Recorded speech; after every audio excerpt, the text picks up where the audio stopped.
Hello, Shema.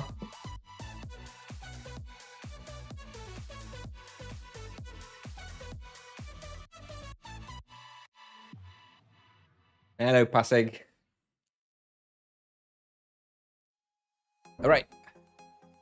Let's just get going because I've got just the exact amount of time to hunt Deathlings for about an hour 15 before the next person's claim begins. But yeah, that is the plan for now.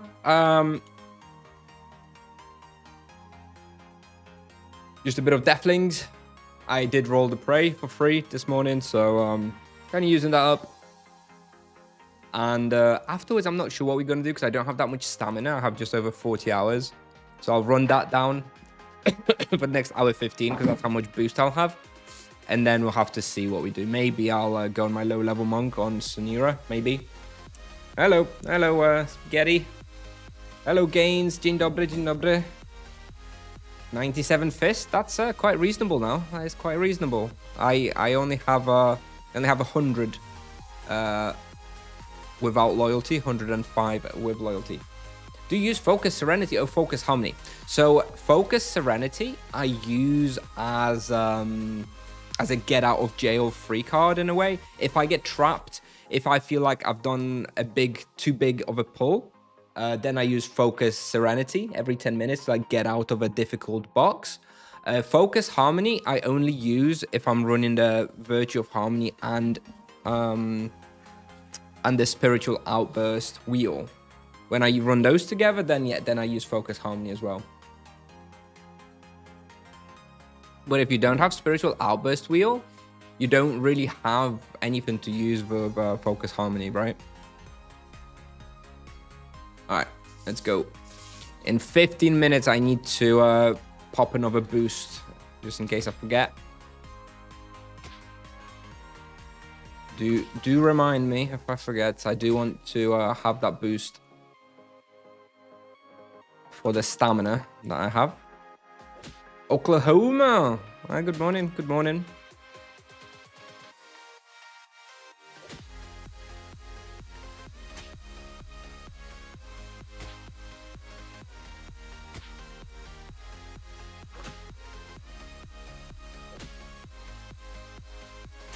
This respawn is actually, I find this respawn to be like a little bit of a hidden gem, I think, for monks. It's like 5.5, 5.6 raw. I was doing this morning off stream with no charms and like very reasonable profit. And it's very like quite easy and comfortable to hunt here. And nobody really hunts here these days. Not very many people anyway. Yeah, I think it's actually really good. And especially as I got the free prey on the Deathling Spell Singers, it is the worst one of the two because there is obviously more Deathling Scouts. But still makes this respawn very, very competitive.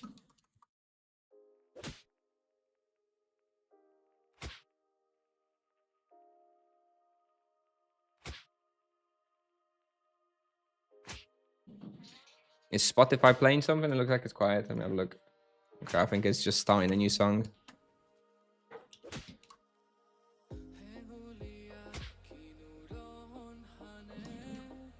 Yeah, I'll have to see what we do once I burn down the stamina here because I have about 2 hours. But maybe we'll go a little bit on that low level monk on Kusnier. On the other hand, I do have this other level 90 monk on Nevia at the moment, who I can't. Oh, I'm in the wrong virtue. All right, a stupid default virtue of harmony, dude. Whenever you relog. Anyway. I do have this level 90 monk on Nevia that I kind of want to get to level 130 because I think I would really like to do an attempt at solo Pits of Inferno at level 130. I think it's doable. And it would be quite good content, I think. But I do need to get him to 130 before I try that. You do need the ultimate spirit potions. I'm pretty sure it's going to be basically impossible otherwise. Maybe we'll level up that one a bit. I'll see.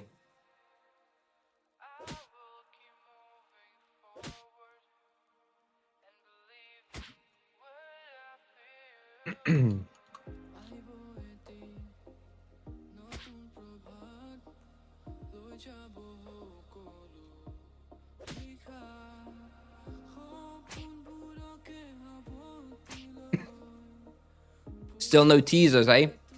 Every day I'm like, oh, maybe there'll be some teasers. Today I didn't think there would be any because it's bank holiday in Germany, so obviously they're not going to be posting today. But still, it seems it's really late now. I really want some summer update teasers next week. Surely they'll have some next week, right?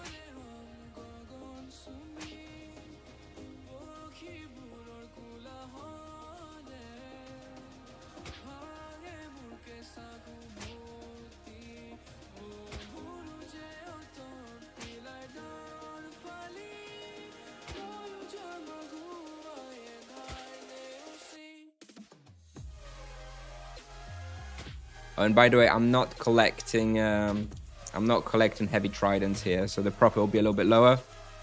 They weigh too much, and then I end up having to refill like every 30 minutes or so. Like this respawn is very nice, but the main problem is that the loot is quite heavy, so you do end up having to refill too often. By just not picking up the heavy tridents. That way I can hopefully stay here for the whole 1 hour 15 that I would like to hunt here. We'll see.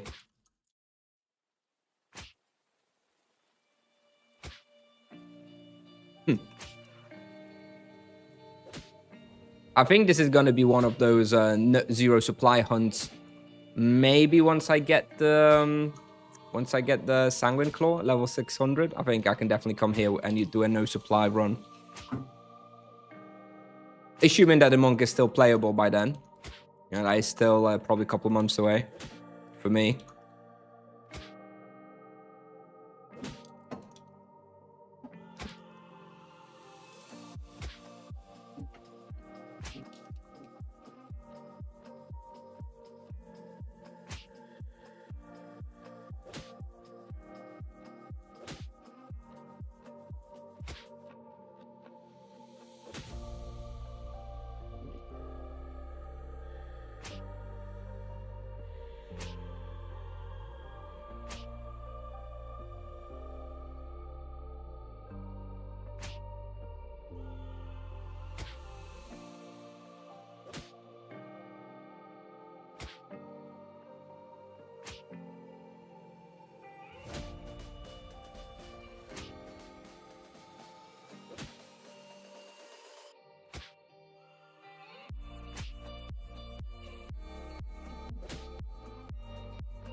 What? Hello, Renee, Reen. What nerf would I go for if I was Tipsoft? I would probably gut the Virtue Sustain from the spellcast. Like, it's a nice little mechanic, but it's probably too strong. And I would nerf chain damage. And other than that, I don't really know. Those are like pretty obvious nerfs, I think. But other than that, I don't know.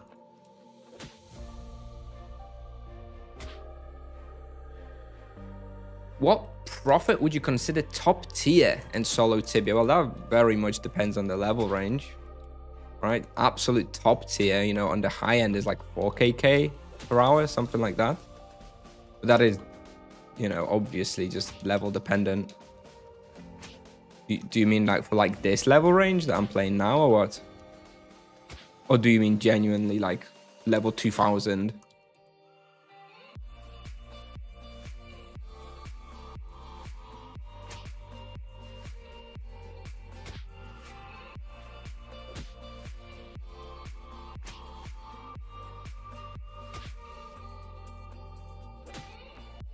Yeah, I think some of like the highest levels in the game can like reliably make around 4kk profit per hour in a handful of spots. So yeah, that's maybe like the highest you can aim for when hunting. You know, they do have like other regular like bossing and services and stuff where they also make a lot of money, but hunting wise, around 4K profit I think is like the highest achievable.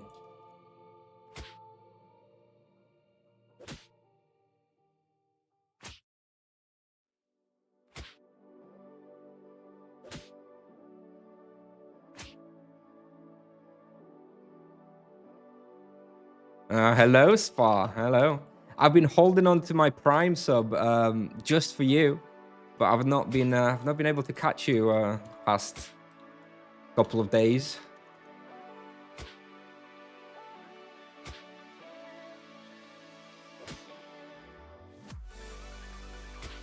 What set do you suggest for level 290 monk solo at Ice Elves? I mean, it's not that much choice, is there? You would probably go for Stoic, X-Robe, or Nagatanko, whichever one you have. Ideally with Ice Imbuement on top. Jade Legs. There's a tier 1 from Spa. Thank you. Thank you, Spa. Appreciate it. Thank you. For the legs, what you've got Jade Legs at 210. For the helmet, you've got the Cone Hat of Enlightenment and the Dark Vision bandana, right? It's not really that much choice. Like the main thing, I don't even know that there's any choice for like any of the items, to be honest. The key thing is having the Cobra BO and Ice Protection Imbuement in one of the better armors, ideally. That's about it. Hello, Vuvanastu. Hello.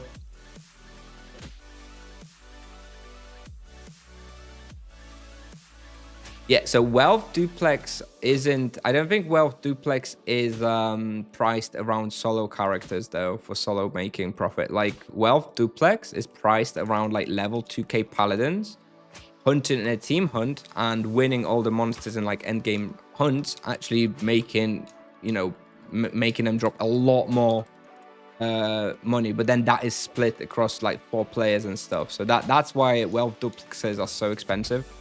But for solo hunting, typical solo hunting, it's like yeah, basically like up to like 4k I think on like really high level.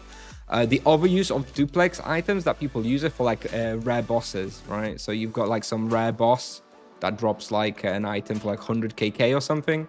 You might want to pop a duplex to double your chance of getting that item, right? Those are like the 2 use cases, like legit use cases for Wealth Duplex that I know of. Basically high level paladins in a team hunt, just winning all the monsters and basically doubling the loot that comes from like an late game team hunt, or from like rare boss drops. Usually like, you know, nemesis bosses and stuff, like Osikao and Svargren and stuff like that. I think some people use duplexes on them, or like some of the Poi bosses as well, Emperor and stuff like that. That's where the price of the Wealth Duplex comes from. It's not from solo players making profit with duplex while hunting. It's not worth it then. I don't have Nagatanko on my server. Should I swap it for the Ice Robe? The Ice Robe, I'm pretty sure, has no imbuement slots, right? So you can't put Vampirism in it, so no. If there's really none of those items available, then you should go for the Dwarven Armor. Just go for Dwarven Armor with Vampirism and Ice Protection. That's probably going to be your best bet. And Cobra BO is hard to get as well. Yeah, I know. Loads of items are hard to get. Yeah. It's very, very tricky at the moment to get all the items. Like, I really benefit from the fact that I was, like, so far ahead of the curve because I started early and was buying all the items before there were so many monks who wanted those items. Because it is really hard now.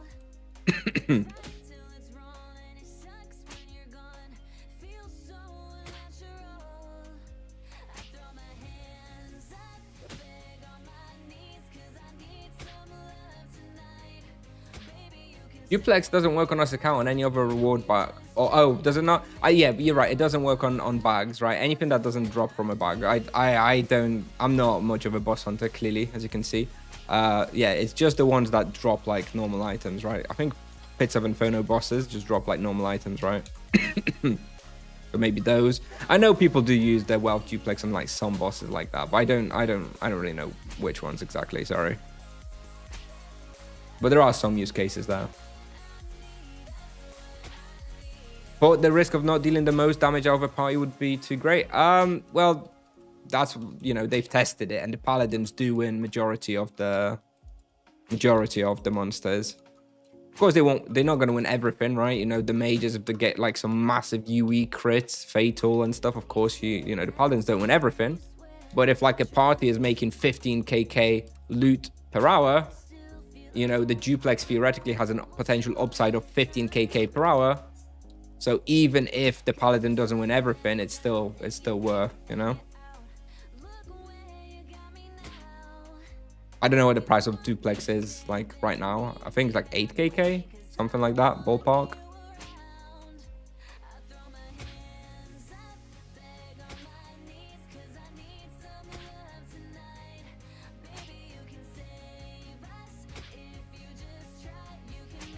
Works on soul cores as well.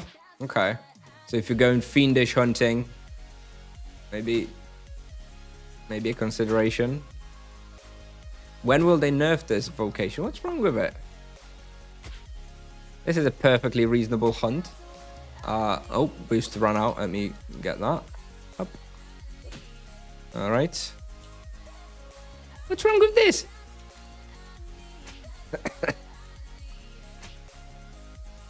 This is a Deathlings hunt. Nothing broken about it.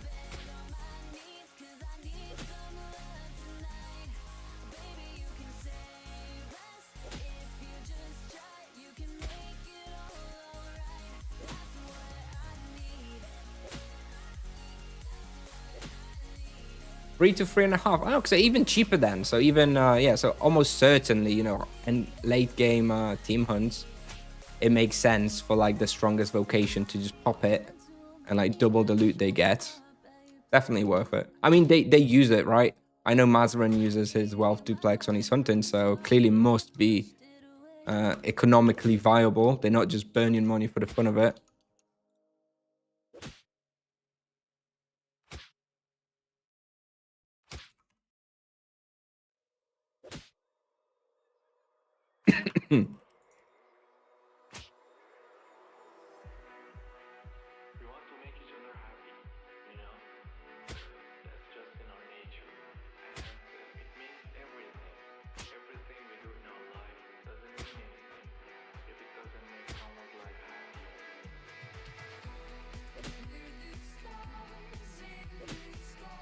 Someone in your Discord said the top monk says that monks are asked for team hunts.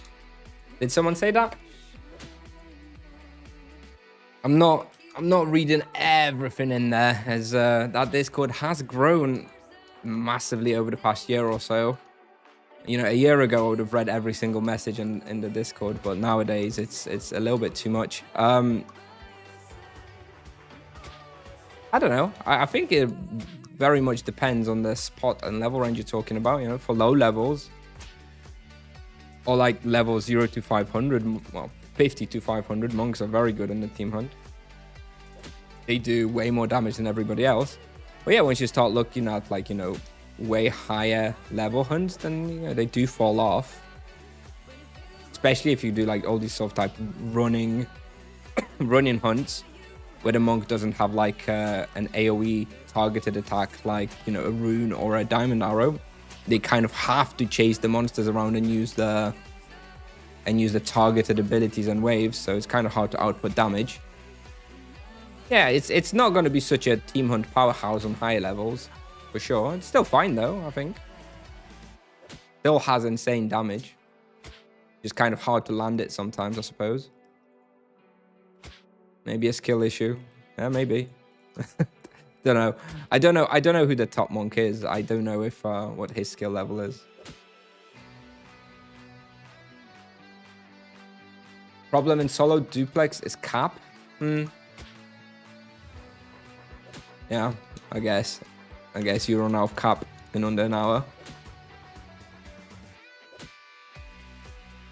Hello. Good morning.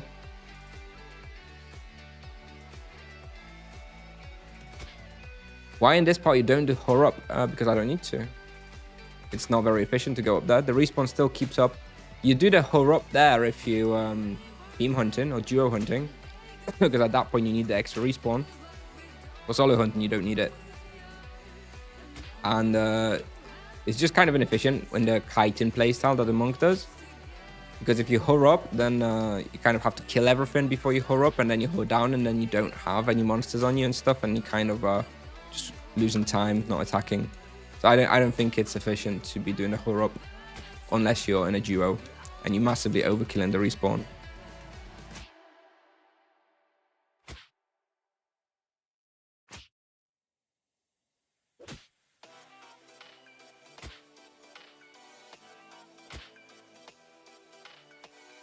You think I can sell Lion Claws when I get Infernal Claws upgrade for crit?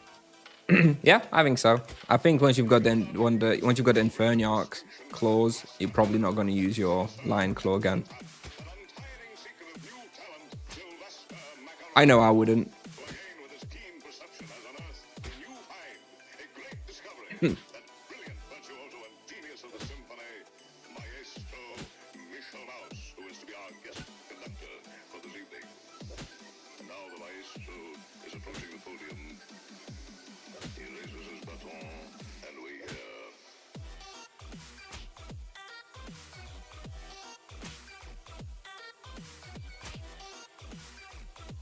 When you buy Soul Souls, they're too expensive. I think the Soul Souls are a very marginal upgrade.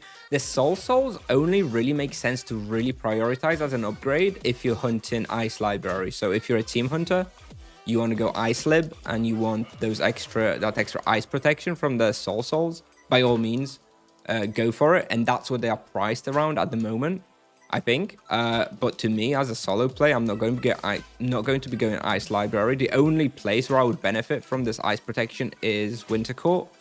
And Winter Court is so easy for me at this point anyway that I don't really need it. So I'm not going to be paying like a crazy amount for the Soul Souls because I don't really need them. I don't think they're that much of an upgrade. I would still pay like 4k TC for them. Someone dropped them on my server like the other day and I was like, look, the most I'm realistically going to pay for them is like 150k, which is like 104k TC. I was like, they're just not worth it for me to pay anymore. And he was like, I've already got an offer for 250k, you know, for like 6.5k TC. I was like, well, good luck, you know, you take that by all means. If there's like crazy monks paying crazy amount for it, even though it's not even that much of an upgrade, then I'm just not going to get them for months at this point, probably until the price drops, because I don't think they're worth it. Soul Garb is 2%. 2% physical. It's 2% physical versus 1% physical. To me, that's a big upgrade. Twice the upgrade that the Soul Souls are. If the Soul Souls were 4% physical protection, yeah, then I'd get them. But at 3%, I don't want them. It's not enough. Not enough to justify the cost.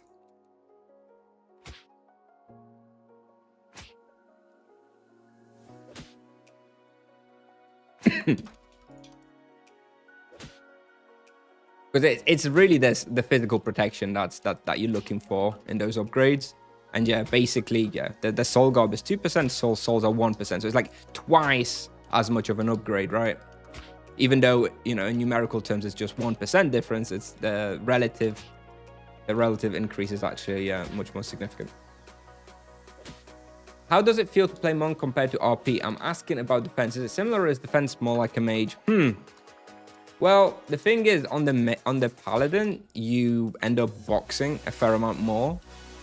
Where you know, on a Paladin, you like to close yourself in a box towards the end of the pull, and then you take a lot of damage. And that's where the Paladin's extra defenses are very useful, because the Paladin does indeed have more like physical protection and just general feeling of sturdiness.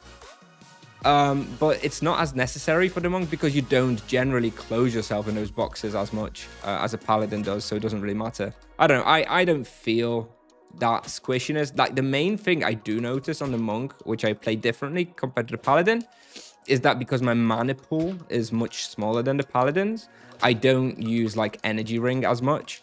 I really need to get back into it, to use like Energy Ring when you get into like a big pull, to like as a secondary health pool. That's easier to do on a Paladin and safer to do, just because you have, you know, 50% more mana than the Monk does. But other than that, the defenses are pretty similar overall, and the monk is kind of more slippery. It has access to strong haste, so on average he just has more movement speed anyway, so it's kind of harder to trap him. And yeah, overall feels pretty similar, like survival wise.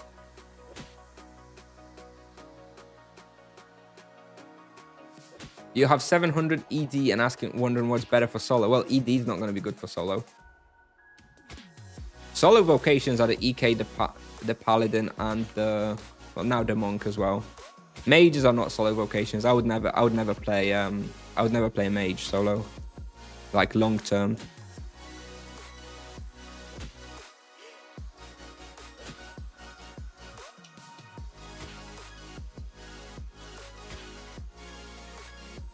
Did you ask someone to upgrade Inferno or close crit for you? Yep. You can ask a friend that you trust who does hard mode Arbor and do the upgrade. Yeah, no problem. Loads of people do it.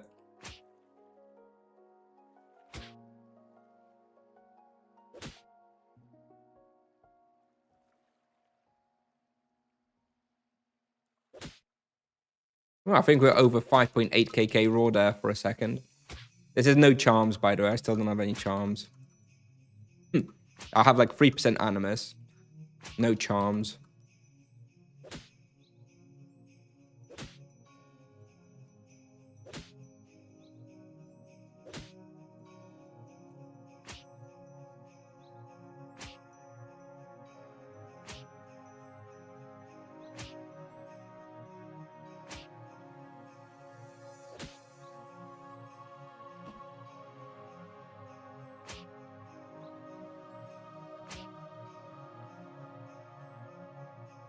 Well, it's kind of impossible to say, isn't it, Dizjox? First of all, we don't have characters at that level, and second of all, there's going to be a lot of balancing still going on over the next 6 months. So until I have a level 800 monk and I'm in that level range, I can't possibly say, because things will change anyway.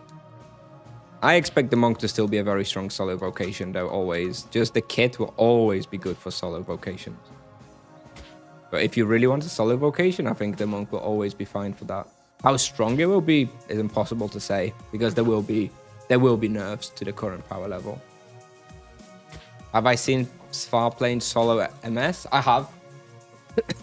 And he plays it very well, except I think there's a reason why he, even he himself has also moved on from playing that. Because I don't think it's very fun. The results may be fine if you're like an amazing MS player. Like there's still, sure, you're gonna get some decent results in a few places, but it's still not particularly enjoyable, I think.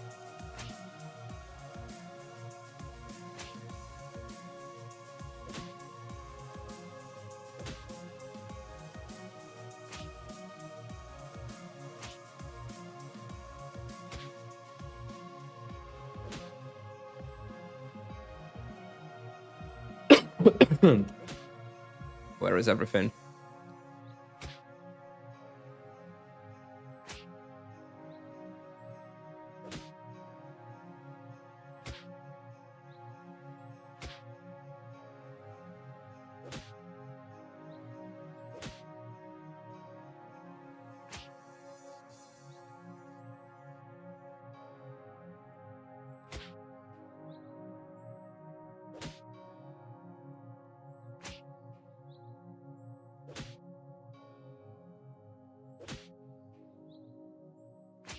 Yeah, you think people don't want MS content? Loads of people keep asking me for like MS content, but I think that's probably because there just isn't that much of it out there. Not that there's that many viewers who want to watch it, but there's not much for the sorcerers out there, I think. You could tap into that, I suppose. I need a quick drink.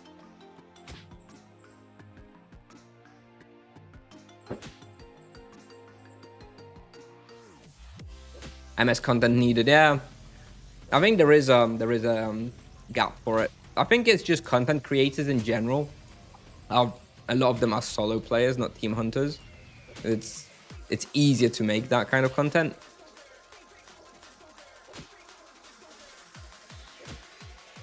which again doesn't lend itself very well to mage gameplay, right? Not many people enjoy solo mage gameplay, myself included.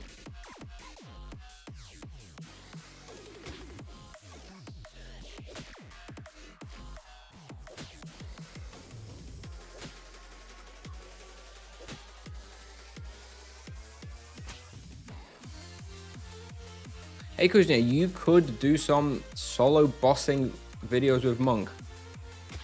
That's true. That is content I haven't considered about doing. Presumably you mean stuff like, well, I could do like solo Tamira, solo Droom, solo Oberon, right?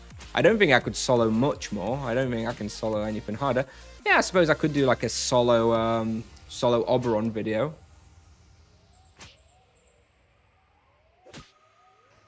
Yeah, I think that could be interesting. I think it should be doable for sure at this level now.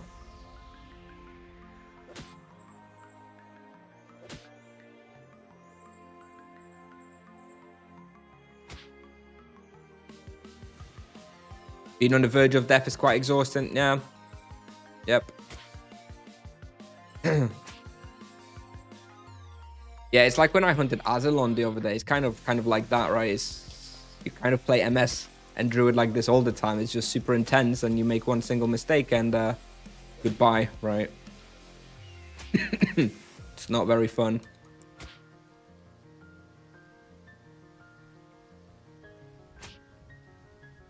How many bosses do you think you can do as 4-3-5? I mean, I can do probably all the sort of like regular bosses that people do generally solo. I don't think there's anything like insane that I can do, anything different. The Monk isn't like all that powerful at like single target bossing though. It's okay. You know, I could solo Tamira, I could solo Oberon. I don't know that I could solo Mitmar just because I think it would blow me up.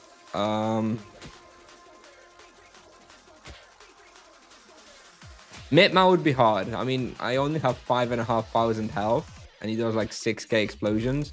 So I'd have to be pretty damn efficient with my shockwave usage, amulets, to prevent getting blown up. It probably could be done. Not sure I'm up for it though. I'll probably do an Oberon solo video actually. I think that's a good one. We'll do that.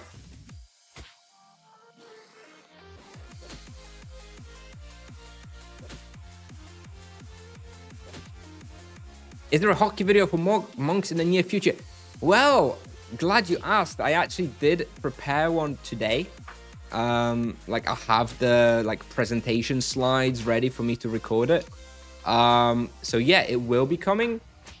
I think when I looked in my schedule on my videos, I think the monkey hotkey guide would be published on the 8th of June.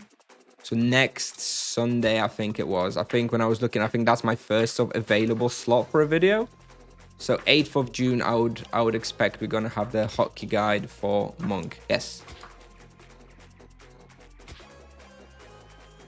I mean, it's not very different from the Paladin one. It's just gonna have the Paladin hotkeys remapped to the monk hotkeys. Monkey hotkey. Yeah. Where would you recommend to go? 75 monk on Kusnier, so no imbuements, 71 fist. Well, your experience place is going to be water elementals and Port Hope, probably.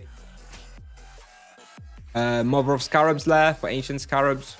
It's fine without imbuements. Nightmare Kralos, you can probably do without imbuements as well. That should be pretty good. Yeah, Nightmare Kralos, ancient scarabs, and water elementals.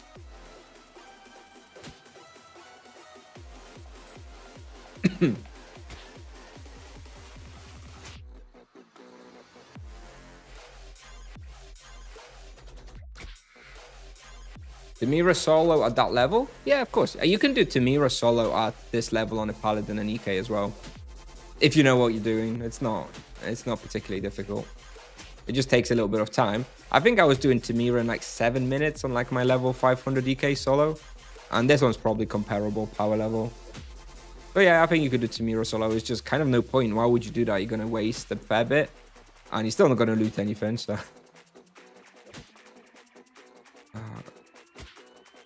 Dzień dobry.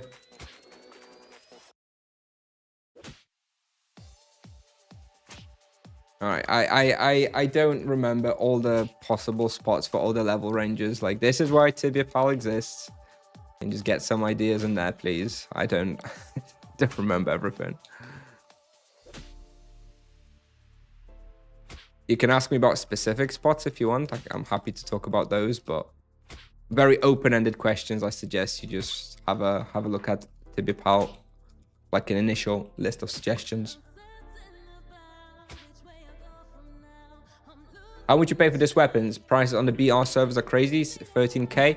Yeah, that's the price everywhere, because obviously you can just transfer the item. So yeah, everywhere it costs 13k at the moment, which is, yeah, I would say it's pretty insane. I bought it about a month ago at this point, maybe not that long ago, for 6,500 TC, so half the price of what it is right now. So yeah, I got it pretty cheap ultimately. I thought it was expensive at the time, but turns out it wasn't. Turns out it was really cheap. Started playing Tibia for the first time ever. I always thought it's boring, but it's not. Your guys helped a lot in the beginning. Cool, thank you. I wouldn't consider myself that my guides are that useful. I think maybe the range guides, like the level 8 to level 50 night guide and stuff, that's probably fairly helpful for new players. Although my like hunting guides are not really aimed at brand new players, so I'm not sure how useful that is, but hopefully a little bit useful still.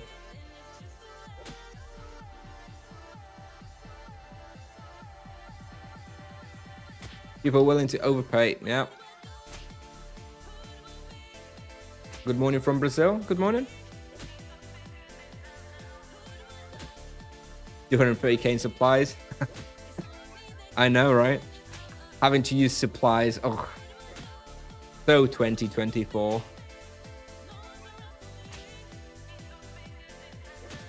I do think this place will be a zero supply hunt at the current power level by level 600. If I came here at 600 with the Sanguine Claw and like an Earth Protection imbuement, I think I could do a no supply hunt here.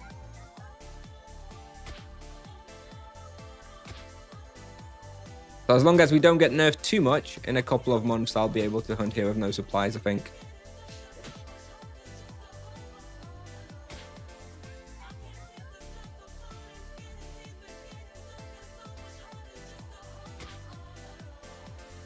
$6 to 8k TC may be a fair price, and Solar is more annoying to farm. Yeah, that's what I thought.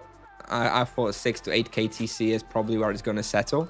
But now it's just gone absolutely crazy, right? The prices have just gone insane. I'm just glad I got most of my items. I'm not buying the soul boots because they're too expensive. People have gone crazy. They're not that good, so I'm just skipping them for now until prices stabilize.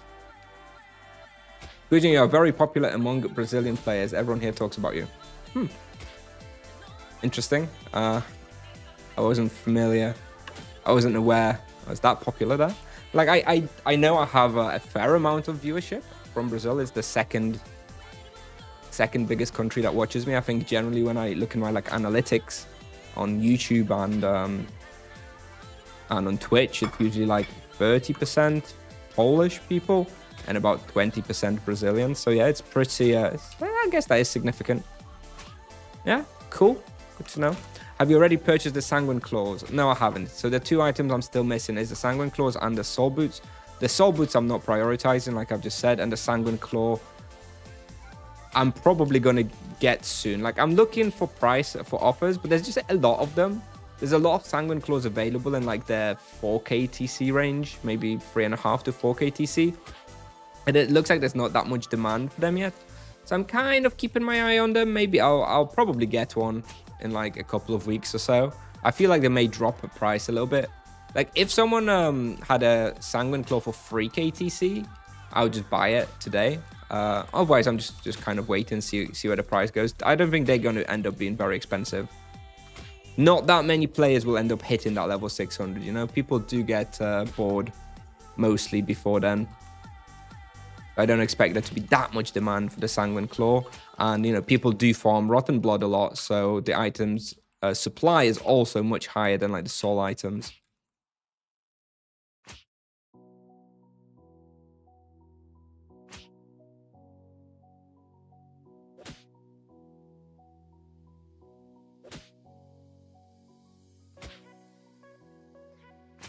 Isn't Naga spot better than Deathlings? There's a lot of better spots than Deathlings, but do you want to watch me hunt Nagas for 3 hours a day for the next month? I know I wouldn't.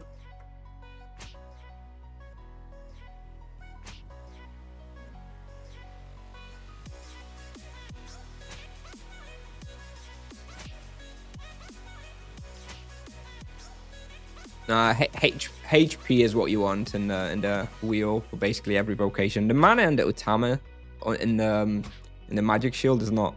I've never really felt that was very helpful or useful. So no, I would just go with HP if you can. You're not streaming for 3 hours straight every day. No, definitely not. I usually do 2-hour bursts. Even so, I try to do something different every day. I try never to have like the same place 2 streams in a row. I don't know, I think it's kind of boring, so I get bored myself as well hunting the same place too often.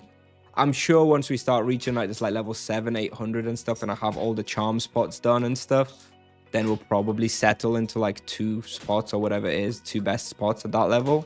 But for now, you know, we have lots of viable respawns such as this, so may as well mix it up a bit, do some bestiaries and stuff. Have you completed the bestiary for Deathlings? No, not yet. I don't really hunt very much once I have bestiary completed. Once I complete bestiary, I tend to move on somewhere else. And also I don't have charms here because I don't have bestiary, so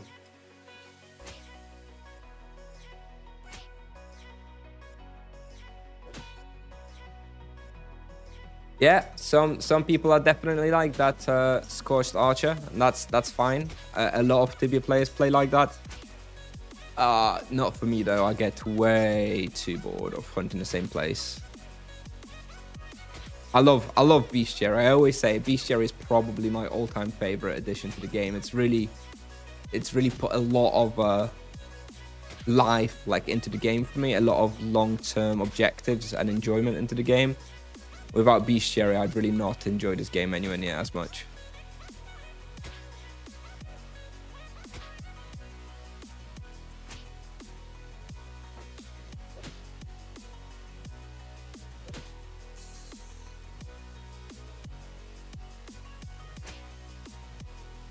The profit is actually kind of low as well because I'm not picking up any heavy trident.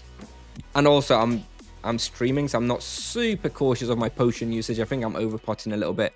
I think when I was hunting here off stream this morning, I got 1kk profit. 1kk profit in an hour. So it was about 1kk per hour sort of slot. Obviously, we're doing a little bit worse than that now for the reasons I just mentioned. But yeah, it's a solid profit spot as well. Not the best, but it's pretty good. Have you tried Cobra's already? Yes, I tried Cobra's. Cobra's Basement was about 6.6 raw, and Cobra Bastion was about 6.8 raw for me. I did not like hunting Cobra Bastion all that much, though. It was very hard and stressful, and yeah, I didn't particularly enjoy it. So considering how close Basement was with results, I would actually prefer hunting Basement until like level 600 or so, and only at 600 move on to Bastion. That would be my recommendation for the monk anyway.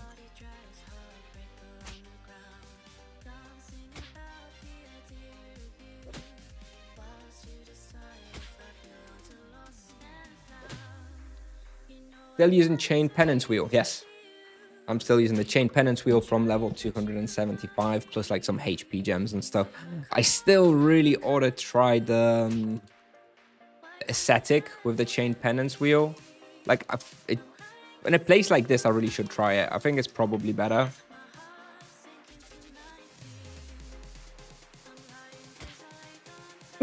Maybe tomorrow I'll remember to do it.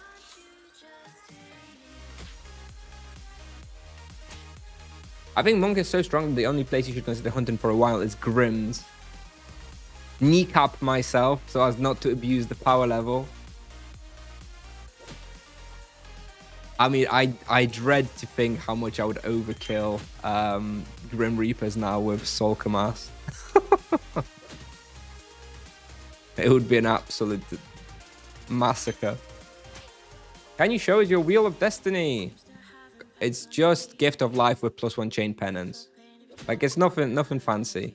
It's some gems for HP and +1 chain with tier 1 Gift of Life. It's still on a 9-hour cooldown because I popped it a few days ago. But yeah.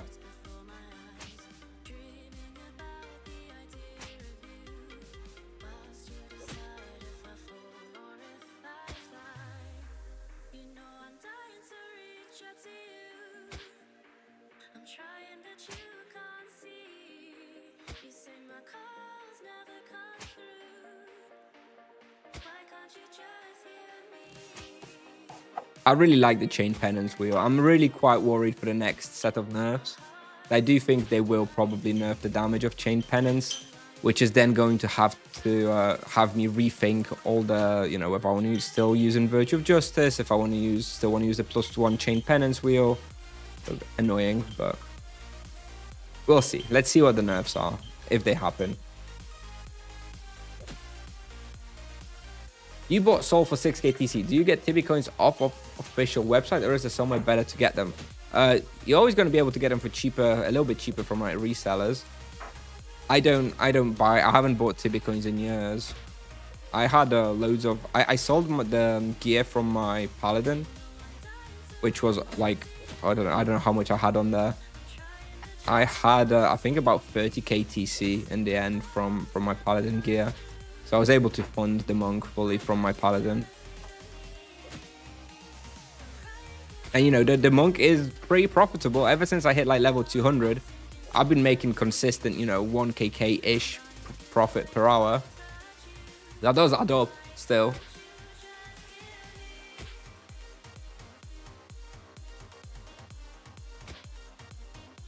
I don't have that much money left. I think I have like a few thousand Tibia coins. Enough still to pick up like the Sanguine Claw. But I don't think I have enough for both Sanguine Claw and Soul Souls, which is why I'm not really getting them just yet, because it's just too expensive for me. How much did your Soul Bleeder go for again? How much was it? 265k? 265kk? Which I guess is like 7k TC or something. That was a tier 2 Soul Bleeder.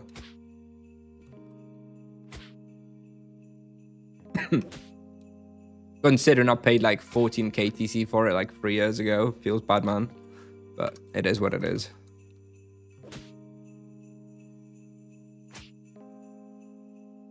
Not that much more expensive, no.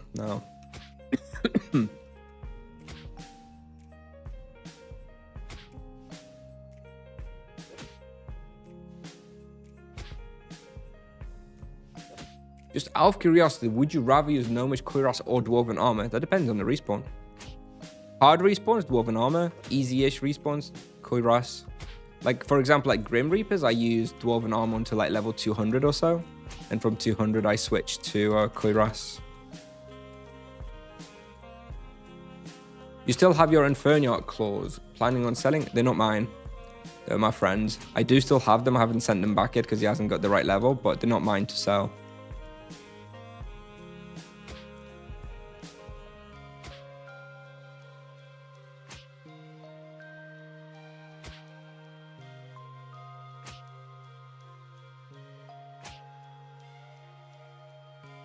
The main annoyingness of this respawn is those Deathlings that spawn and like sort of break the respawn a little bit with everything like running around and not being in the same positions.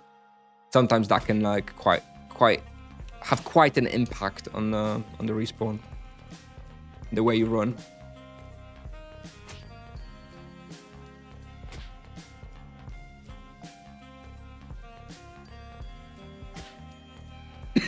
What about if people drop Grand Sanguine Claws? Would you try and put your hands on those ones? Nope. No, I would not. Too expensive, first of all, and second of all, at that point it becomes unrealistic for my guides, right? I do have best in slot stuff usually, but in my opinion, best in slot stuff, you know, non-tiered best in slot stuff is kind of the expectation from everybody to eventually have, which is why I make guides with best in slot equipment. But I don't think everybody's going to be having grand sanguine items. Certainly not the expectation from everybody, so wouldn't really be fair for me to be using those and then making guides with them. You're my friend, SpongeBob, don't worry.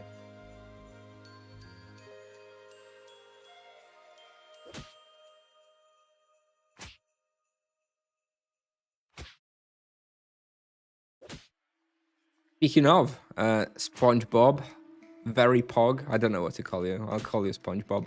I have to do Warzone 7 to Warzone 9 tasks again. This time on my monk. Don't suppose you're up for them again?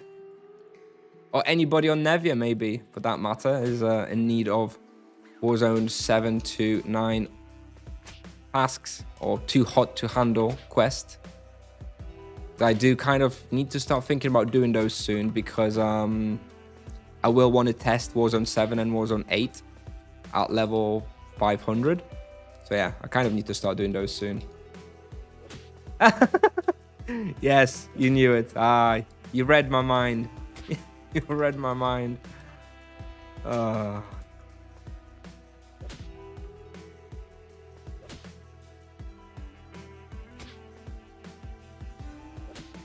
I'm switching to your playstyle, WASD and mouse.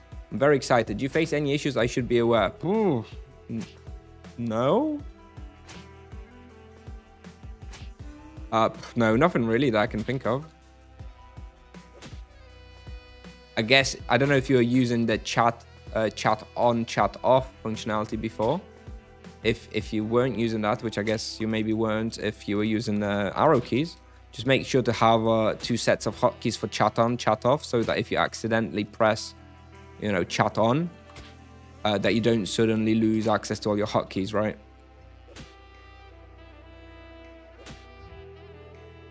Like I make sure to have all my like healing spells and damaging spells both on chat off and chat on setups, so that if I ever click it, I can still deal damage and heal myself. When fully buffed in the wheel, it hits 6 targets. It hits 4 total by default, and then you can get +2 from the wheel.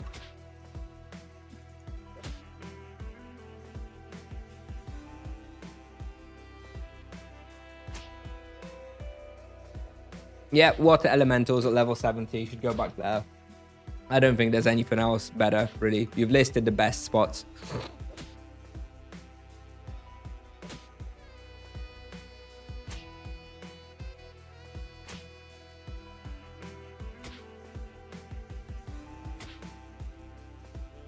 Yeah, unlucky. Guess you're playing on the new server.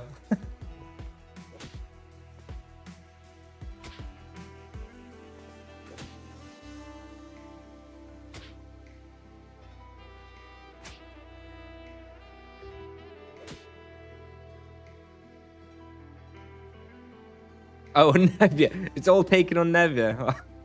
Should have known.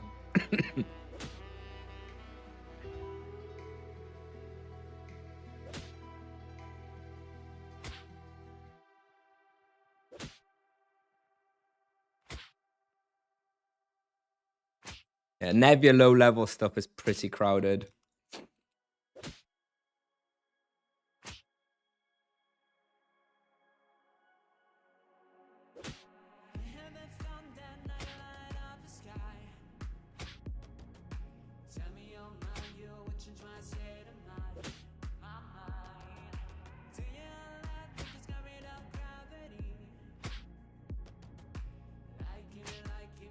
New servers are heartbreaking. The character suffers a lot. That's it's quite a dramatic way of putting it. It's just it is just an in-game character. I'm sure the character will be fine. The character needs to go and see a therapist, it sounds like.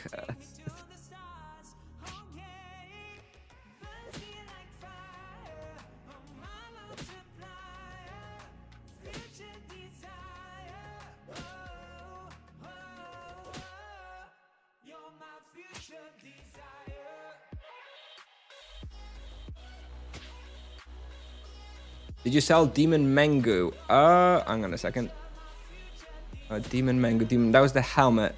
Was that? I don't remember what I did with it. I think I still have it. I think I'm planning to sell it to my friend Arva. Oh, actually, I think it wasn't mine. Yeah, it was Arva's. My friend. It was my friend Arva's. Yeah, so it's not mine again. Not mine to sell.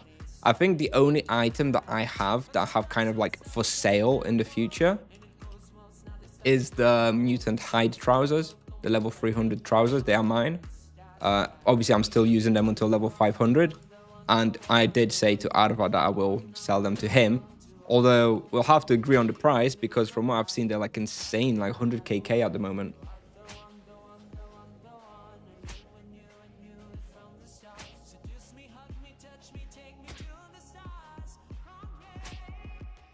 Can you redo some RP hunts now that you don't have best in slot equipment? Would be cool to see the difference it makes and how hard it gets without. I don't hate it. I don't hate the idea.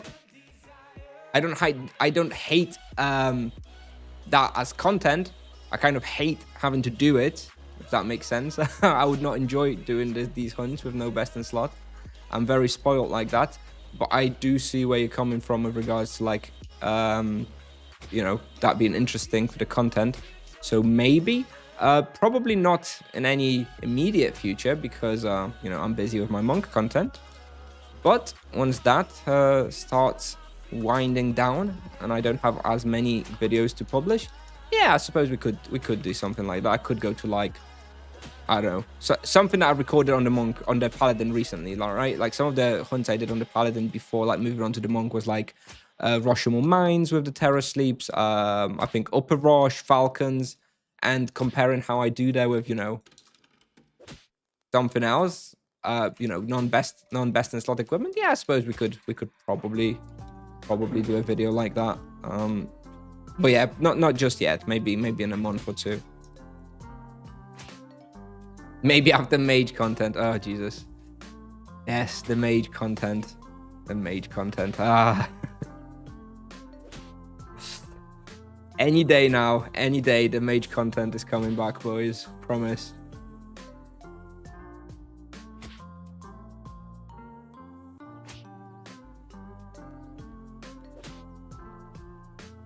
Tell me how it feels to be hated for being a good player and making amazing raw experience per hour.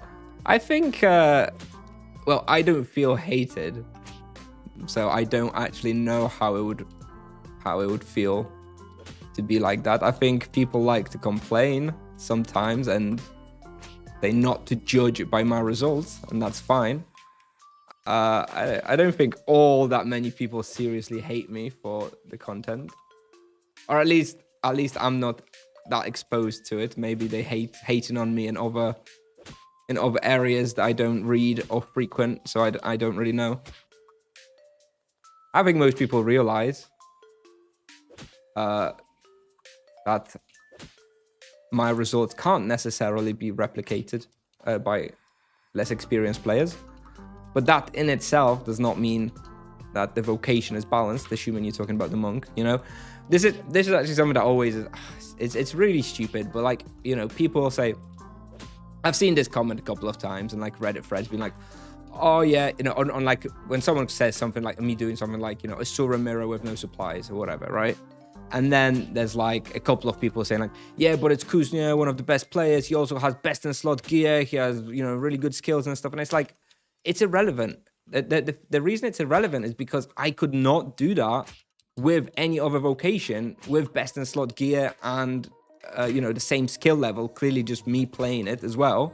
I still couldn't do that on other vocations, right? That's it doesn't matter how good of a player I am. If I can't do it on other vocations, but I can do it on the monk, it means that the monk is too strong or stronger than the other vocations. It's as simple as that. And, you know, it's not like I even have crazy skills here. I have literally 105 base fist. It's nothing insane. Anyway.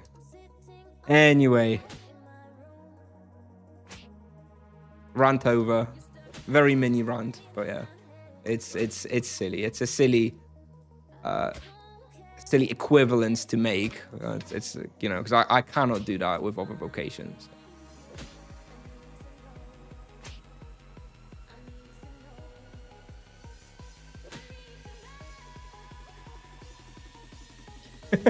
What elemental occupied to? I guess it's time to take a break, my friend. I guess it's time to take a break.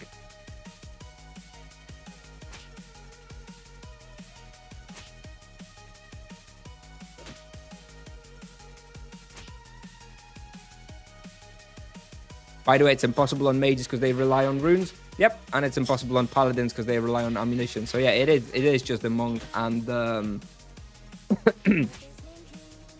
and the EK who can do proper zero supply hunts. But you know, the equivalent would be like a mage only hunt with just runes, which does happen. I know mages solo hunt with just runes without using any potions. And for a paladin, it would be equivalent of like using just ammo and no potions. That I think is rarer. I don't think I've seen that very often with a paladin hunting just with runes and ammunition. I'm sure it's doable in certain respawns, but I think that's not so common.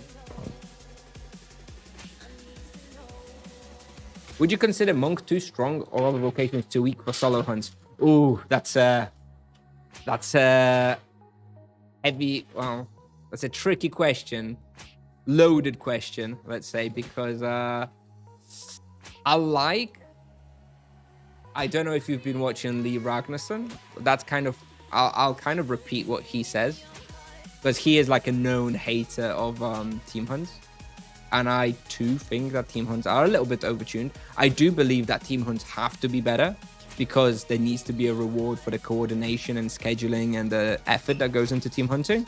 Although I do think that team hunts are a little bit too strong in the current state of the game. So what Lee is saying, and I largely agree with, is that the monk's solo hunting power is basically what solo hunting power should be like compared to team hunts. Like, it feels very good to play it solo monk, but it's still worse than team hunting, right? And so team hunting, but the gap between team hunting versus solo hunting on the monk is pretty small. Like, if you want to be top one in the server, you're still team hunting, but it doesn't feel so horrible to be a solo hunter as a monk, right? So I quite like the idea that he thinks that other vocations should just be better at solo hunting, similar to the current monk power level, but team hunting to still be better by some degree, right? Like right now, team hunting is better, what, 30%, 40% better than solo hunting? Whereas with the monk, you know, team hunting is maybe 10 to 15% better. I do think that's a better like ratio of the power discrepancy between solo and team hunting.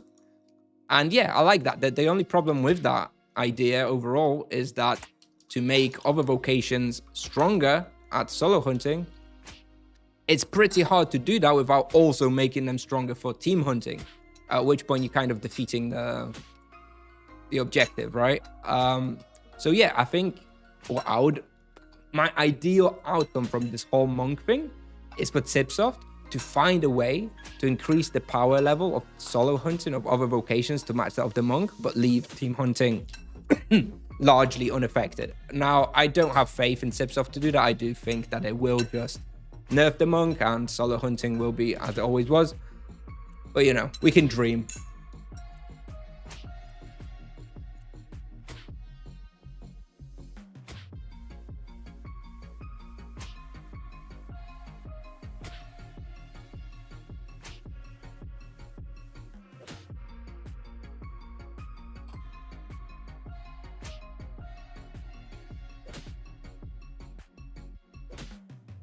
Decrease team hunt EXP.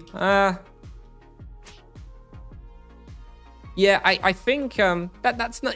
I don't hate that. I do think that the 100% EXP bonus on the team hunting is maybe too high.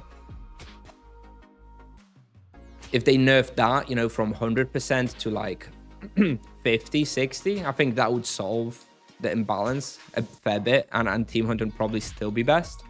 I don't know. I don't pretend to have like given it that much thought. I haven't given it that much thought. I don't know how I would solve it. Lee goes on about this stuff all the time and thinks about it all the time, so he's probably better positioned to have some ideas on it. I myself just don't like that solo hunting is just so far behind, especially at higher levels, but it is what it is. Maybe Tipsoft will tackle it at some point. I definitely do like the power of the monk for solo hunting, but it is strange that it's so much better than other vocations for solo hunting, right? I don't think Tipsoft will allow that, and I don't think they will buff other vocations all that significantly, because that's a hard task when they can just nerf.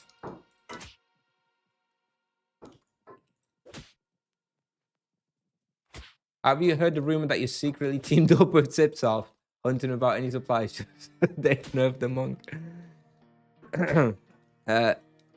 Who told you that? That's not true. Definitely not true. Now stop spreading it.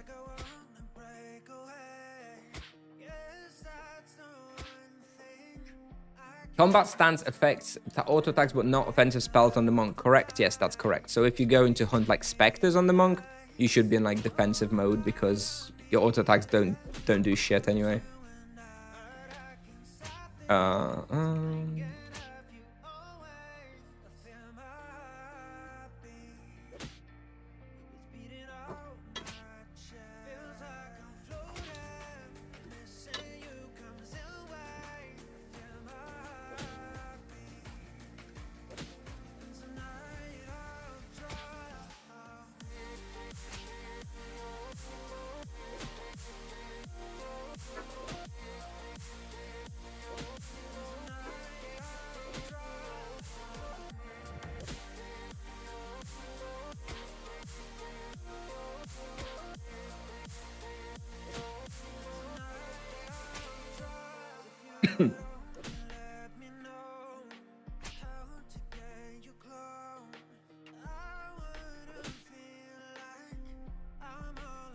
Annoyingly, I have 2 minutes to level, but 20 ultimates left, so probably need to do like a mini refill. Let's have a look how much. We have 10 more minutes of boost, so I guess we'll do a mini refill, pick up a few more potions, and come back for 10 more minutes to burn down the boost. Your gems are lesser ones? Yeah, I have 2 lesser gems with HP only, upgraded in the gem workshop.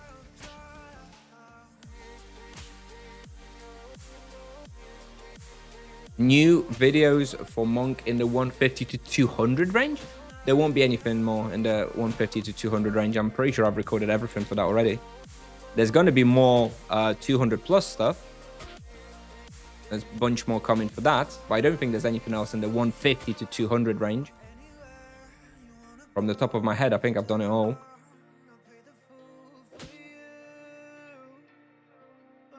There may be like Overworld, Edron and stuff at one point, but I haven't got that recorded, and I don't have a character in the level range anymore, so that'll have to wait. Kusnier, do you think that by possibly adding a chain-like spell to other vocations would buff them for solo hunt enough to be playable? I believe the monk's strongest ability to kite can be somewhat attributed to this type of strong chain spell.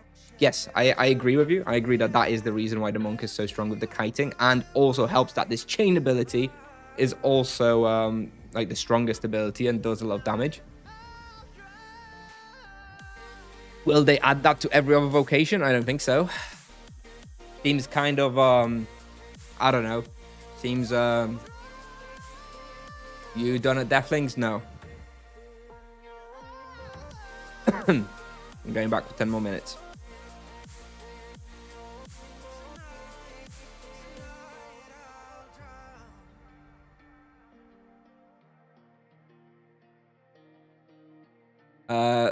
I don't know. I don't know how I would fix it. I don't know how to improve solo hunting for vocations. Yeah, for the knight, they would need to be like chitin styles. They would need like a chain spell of sorts. But I don't know if it's I don't know that that's the solution. The meme I talked about earlier, what's that? Kusnier monk, RP 550. Oh yeah. That is a good one. That's a good one, chatter. Chef's kiss.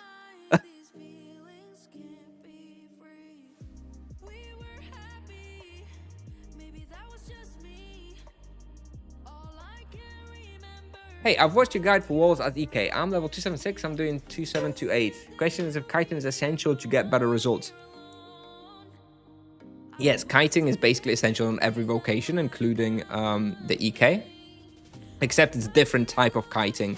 Basically, on the EK, you don't just want to...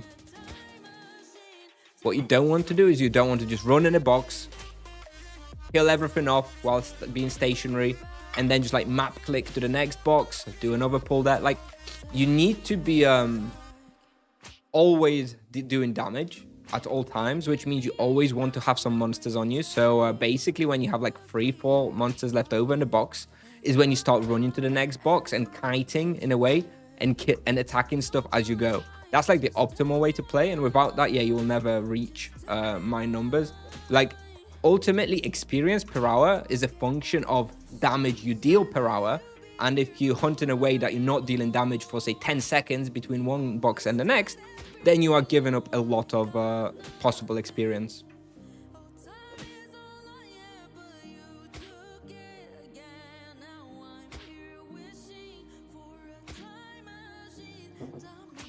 $150 to $200. I don't think it's worth it to make other videos anyway. Grims, yep. Yeah, 150 to 200 is basically just Grim Reapers. At 200, you start getting a few better respawns, right? You've got your Were Hyenas, you get your Wolves, you get your Were Lions. Maybe at 220, you get your Asura Palace, right? There's some competition. I still think Grims are far and away the best spot in like from 150 to 250. But you know, at 200, at least you have a couple of reasonable alternatives, right? Hey, Kusnier, I just wanted to say thank you for all those YouTube videos, so useful. No problem. Thank you. Thank you for stopping by.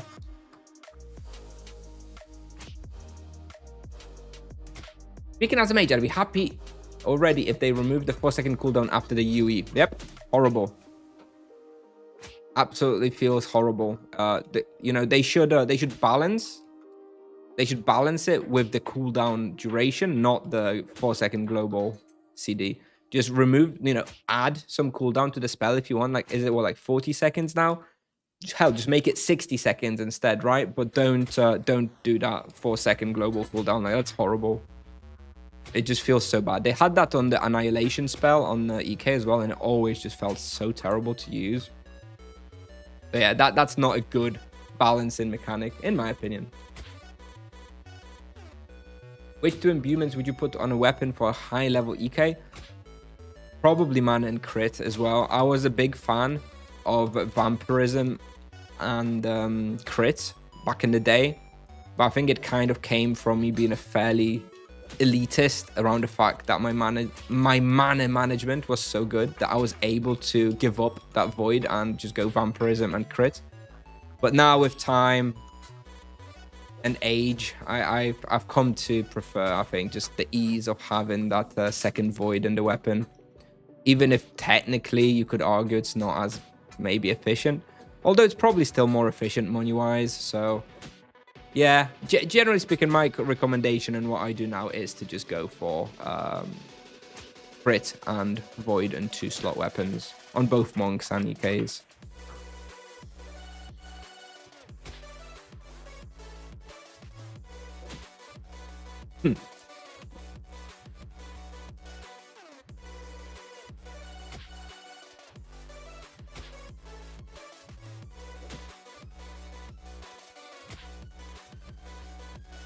Do you see any reason why they gave ED the ring spells and MS gets nothing aggressive?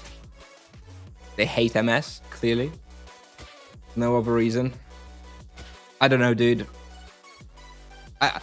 There is so much potential and so many fun abilities they could add to the game, and it's just...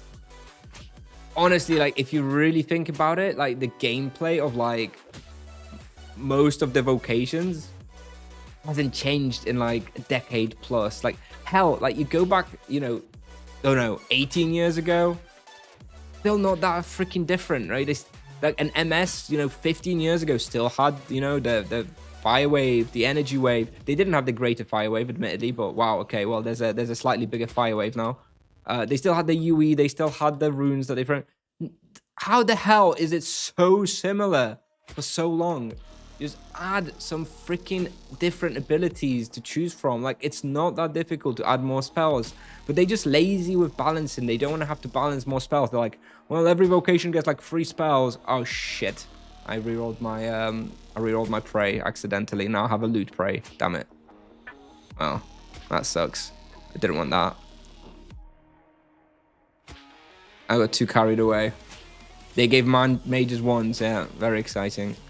I don't want damage. Okay, I guess we can leave damage. Generally speaking, I prefer EXP, but we'll keep damage for now.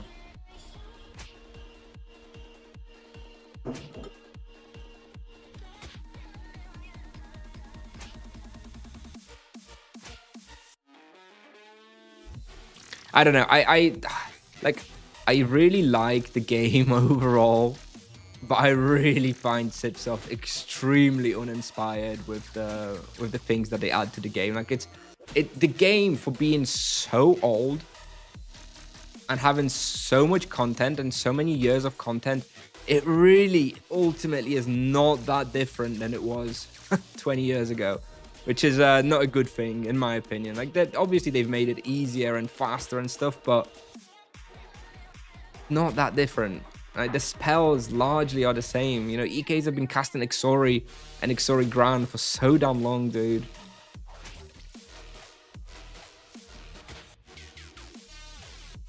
Whatever.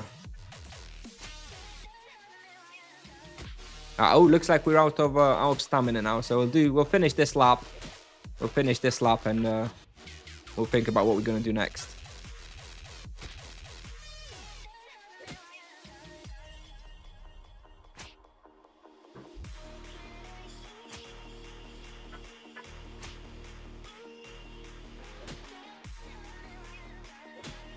I don't know if it's to do with like creativity. I'm sure they have the potential for creativity. I think it's the attitude to change rather than creativity. I'm sure there's someone on the Tipsoft team who could think of like really fun, spells and stuff to add. I don't think that's the problem. I think they're just so damn safe with the game because it's such a cash cow for them. And they're just terrified of adding something that will break the game. They just so safe with all the content in the game. It's the monk is actually far and away the riskiest, biggest change thing that they've ever done, which I actually love. And it has turned out to be somewhat unbalanced so far. But yeah, we'll see how they handle that. Maybe they'll be inspired to add some more interesting content after how the monk goes. We'll see.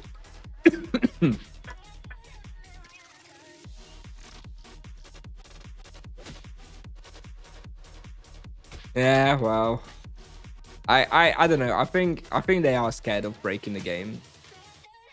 That's why they're so overall so safe. I think the monk is like one exception, but still, they didn't do like a big vocation rebalance, adding loads of spells to everybody else. They just created a new vocation that they can balance more in isolation, right? They're scared of balancing. I think. I really don't think they don't like balancing very much.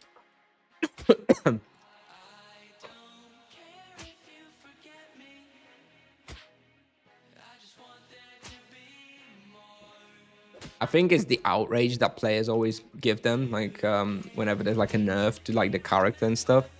I think with the monk, it's kind of players almost expect that there is going to be nerfs and balancing, and that's understandable.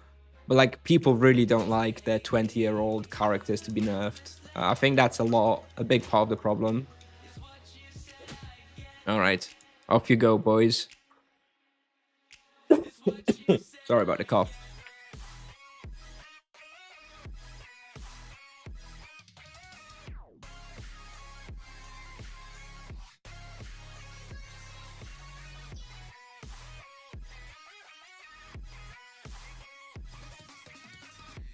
Damage over time spells. I think if there's going to be a damage over time overhaul in Tibia, it's going to be a new vocation. I think it's too different from the existing spells in the game. Yeah, they could add some like damage over time stuff, but it wouldn't really fit very much with any of the existing vocations. I think if they do decide to go for damage over time, they just go and add a 6th vocation in which specializes in damage over time somehow.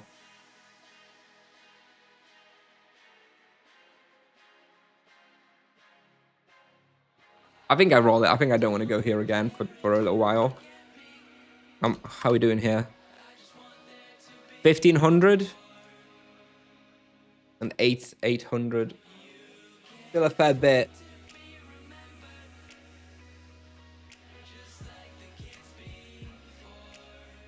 Maybe I come here again this evening. I did accidentally re-roll this prey now. I guess I may as well stay. Let me see if it's available. It is available. Okay. Let me just let me rebook it for this evening. I had Winter Call booked for 9 till 11 p.m. today. But I think I'm just going to rebook it for Deathlings. I may as well if I already have the prey.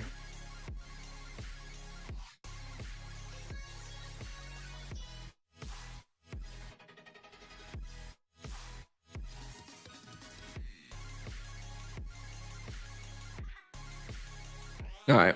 All sorted.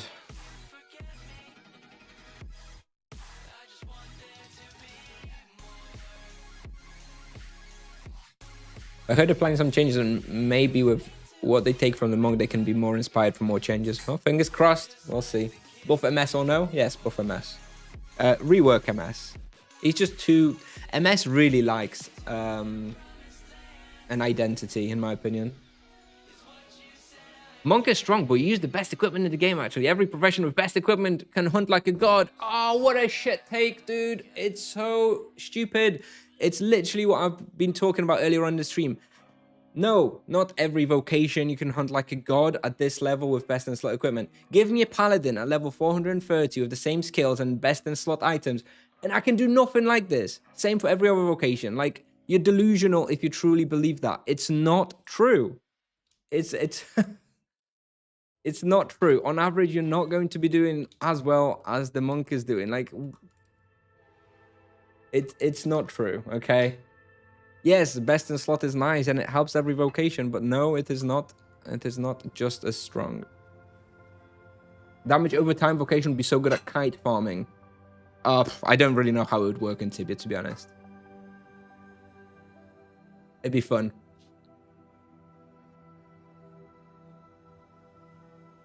How does it work? Respawns and guild dominance in your server? It's fine. It's not really a problem. I can hunt wherever I want.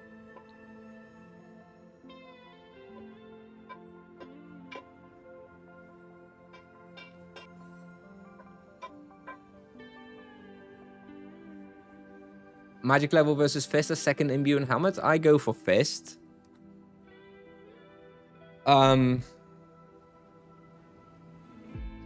don't know when I would ever go for magic level, to be honest. It's like, some people go for magic level on like an EK as well. I don't know. I think it's very, very niche. I don't like it. I prefer Fist. I prefer more damage. All right, so I have about an hour or so before I have to finish this stream, and I'm out of stamina. I'm out of boosts, so we're not going to be playing more on this guy. So now I just need to have a think about what we're going to do. When nerf to monk comes, I'd say 10th of June. So we have two options that I can see. Either we have this guy. This is level 90 monk on Nevia. With like, you know, full best in slot, right? Your Dwarven set, your Drachaku. That we could do something on here. Although I think probably almost everything's going to be taken on Nevia this time. Alternatively, we have this level 17 monk on Kusnier, the new server. 68 fist fighting. We'll probably play this guy, to be honest. Probably just do this. Do you use any ping stabilizing software? No, I do not. Exit lag, apparently good, but I haven't used it. A good wave AoE druid can do that alone. Just need more skill, mechanic control.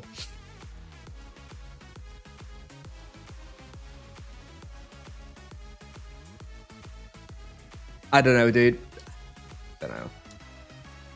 I don't think any other vocation at level 400 has like 10 spots where they do over 6kk raw. I don't know. Well, I know, and the answer is no. The thing is, like, all the other vocations might have like one respawn, you know, where they're like really good, and like one respawn where they, if they play really well, have all the best in slot, you know, they can compete with like one of the top 3 respawns for the monk. But if you compare like the top 10 respawns for the monk at level 400 versus the top 10 respawns for like a sorcerer at level 400, like the number 10 spot will be like just insane difference in the results. Like the 10th spot for the monk will be like 6kk raw at level 400, and for the sorcerer it'll be like 3kk, right? It's just that, yeah, the very, very peak, maybe every vocation has a good spot, right? Like 400 ms, very good ms, will do very good numbers at like flimsies. At 400 ek with best in slot will do like really good numbers at summer court, right? A paladin, I don't know, maybe like Rashomon West, right? If they're really good. The thing is, the monk has like 10 spots like that, or 15 spots like that, where it will do similar numbers to like that one spot that every other vocation can do. And so, yeah, if you come here and you tell me, yeah, 400 ms can do 6.5kk raw, great, but the monk can do that in like 10 places. I'll be right back.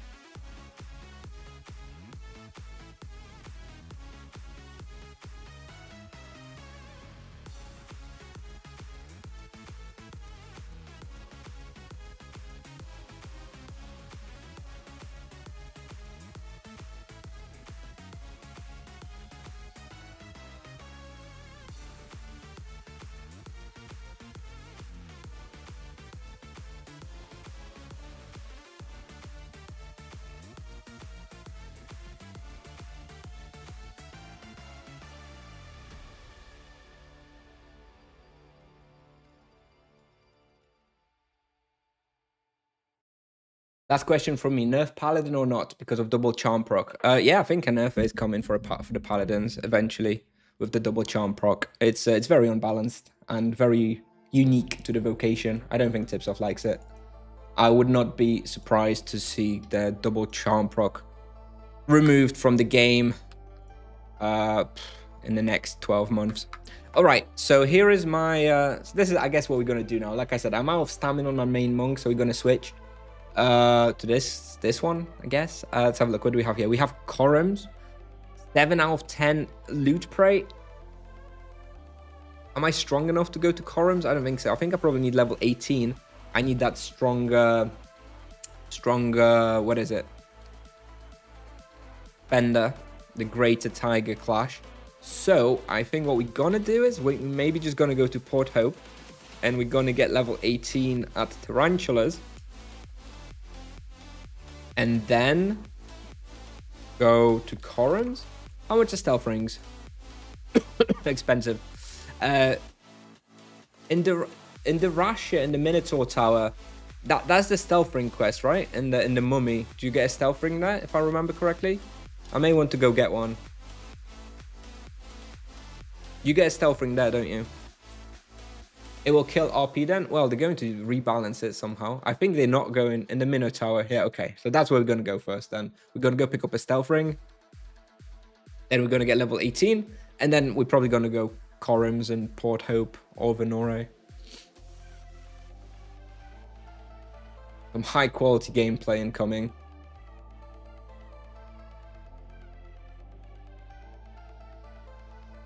I'll be playing this guy a lot more in my week in June when I have some time off. And my wife is taking the kids away. Right, the Rush. Do I have enough gold to travel? I have 790 gold. Look, new server problems, dude. All right. Here we go. Leave the Paladins alone. They've had enough time at the top.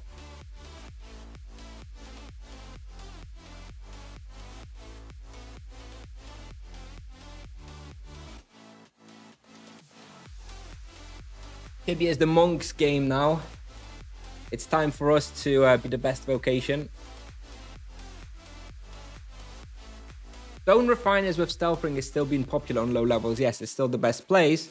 The problem is I fully anticipate there to be like 10 people there. This is a new server, so I don't really want to go to Stone Refiners. It's going to be too many people. And also, I need level 20 to go there. I need the... what is it? The other shrine. The new weapon. What other changes you see as necessary? Removing ultimate healing runes from sorcerers, definitely, and giving them some other way to either heal or rather like mitigate damage for the EK and everyone else somehow. Double charm proc removal. Talking about other vocations now. I think the sorcerer needs some more interesting ways to deal damage. I really think the sorcerer should have like a death chain, right? Like the chain penance for the monk, but for the sorcerer, just in death damage, right? That would be so cool, and it would really like solve a lot of the sorcerer's problems.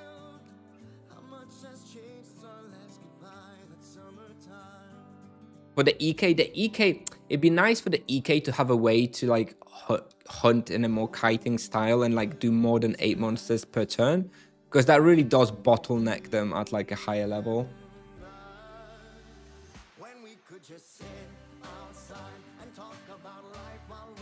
Of course, there's lots of people here, but I hate new servers.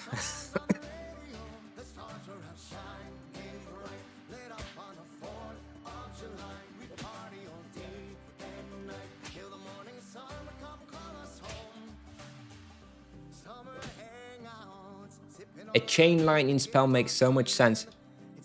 Yeah, probably makes more sense. A lightning chain probably makes more sense than death. Although, you know, the sorcerer does have a lot of death element associated with it, so. But yeah, it could. An energy one does make more sense, to be honest. How did you get 72 skills so fast? I mean, I've literally just been offline training. I haven't done anything special.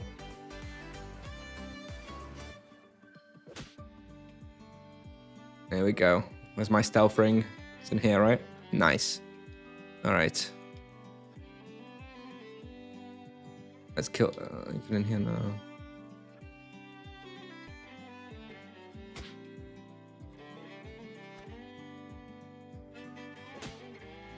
Look at this paladin. Trying to... he got 0 XP. Get good. Get good, son. Pathetic.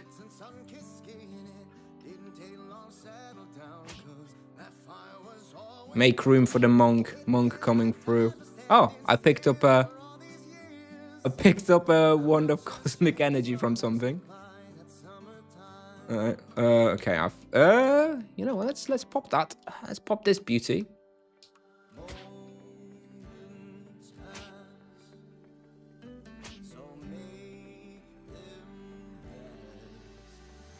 I'm kind of tempted to just hunt here with the stealth ring, actually. I mean, we are already here, so may as well.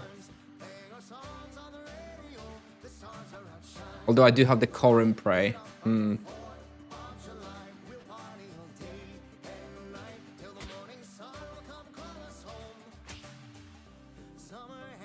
sustain for the EK? It's a tricky one. Because you may really break it very quickly. Sustain is a tricky one because you can see what's happened with the monk with a bit of sustain. And hunt with no supplies. Rooting and fear effect could be interesting mechanic on spells.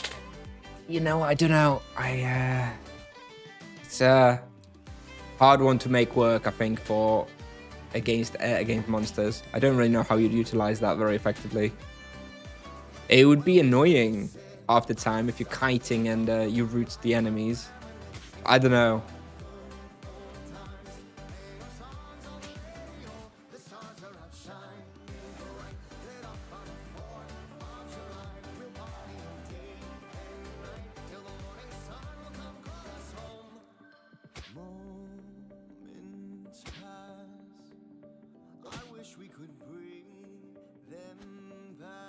I know they already exist on creatures, but that's the point. They exist to be used against the players, which makes sense.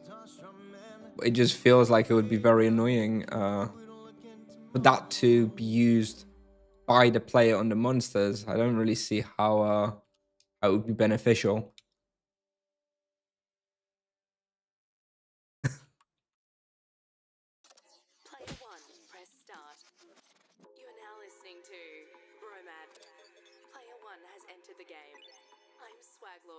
All right, let's get that level 18 and get the hell out of here. Why is there 5 people here, dude?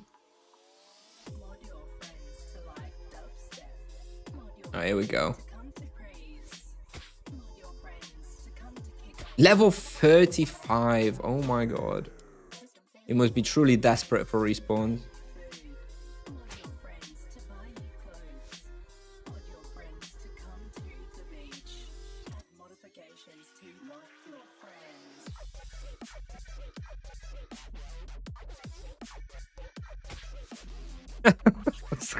Won it immediately. Get good, pal. Make room for the monk. Supreme Vocation. Here we go. Level 18. Oh, all this respawn. Let's go. Oh.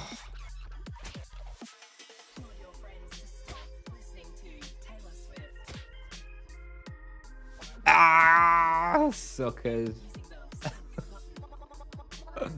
Alright, we're going. I don't know that I have enough. How much money do I have? Okay, I don't have enough money to buy Greater Tiger Clash. We may need to sell some more Tibia coins. Where's my loot bag? Nah. 4 people here and they all stay. Yeah, new servers, bro. New servers. Oh. Alright. I don't want loot. I'm going to bump it with my free prey cards. In fact, I'm going to get 3 more tomorrow, so even more of a reason to use some. It's beautiful. It's a beautiful bump. Thank you. Thank you, Tibia gods.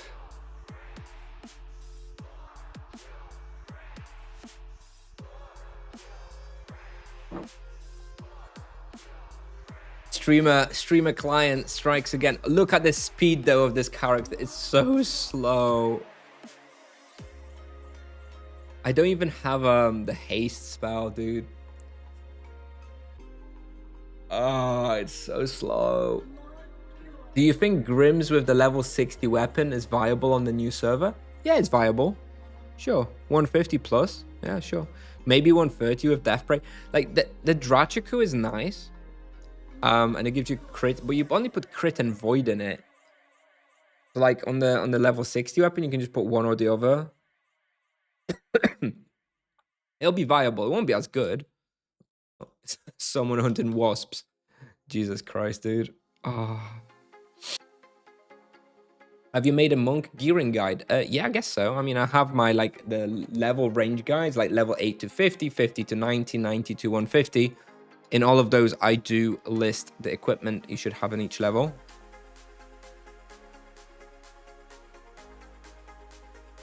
Maybe a POW. I don't think I have that as an exclamation mark. I have hunt as an exclamation mark. And there is the equipment reference in there as well. I guess could be used as a guide. He literally logged into my depot slot as I was going to go there. Unbelievable. Unbelievable. All right. 2k now. All right, so we can we'll sell 25 because that'll give us enough money for the spells and for promotion when we hit level 20.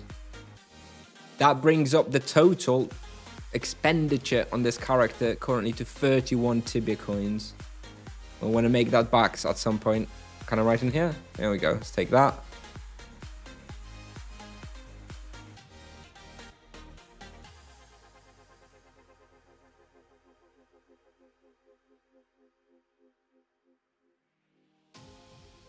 There we go.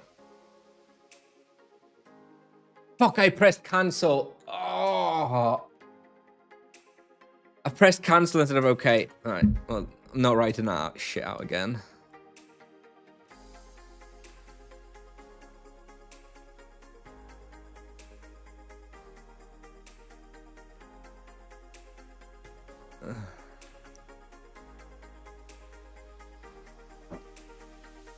Time Ring and Boots of Haste. Not in a new server. It just started as a monk. Been a while since I played Tibia. Should I use exercise ones for first? Should I use exercise ones for fist or magic at the beginning? I'm 18, level 90, 51st, 9 magic level. You probably want to use fist, but you do at level 30. You will actually want to use some wand exercise weapons as well, because you'll be using runes quite a lot. It's like you kind of want to do both. Like low level monk, you kind of want to do both. On a higher level monk, you just want to be doing fist. But yeah, you do use runes on low level, which is nice. You have a little bit of magic level to make that a bit better. Here we go. Monk's passive scales with magic level as well, yes. Although I don't know how much confidence I have in that remaining as is. I feel like that part of the monk is likely to get nerfed.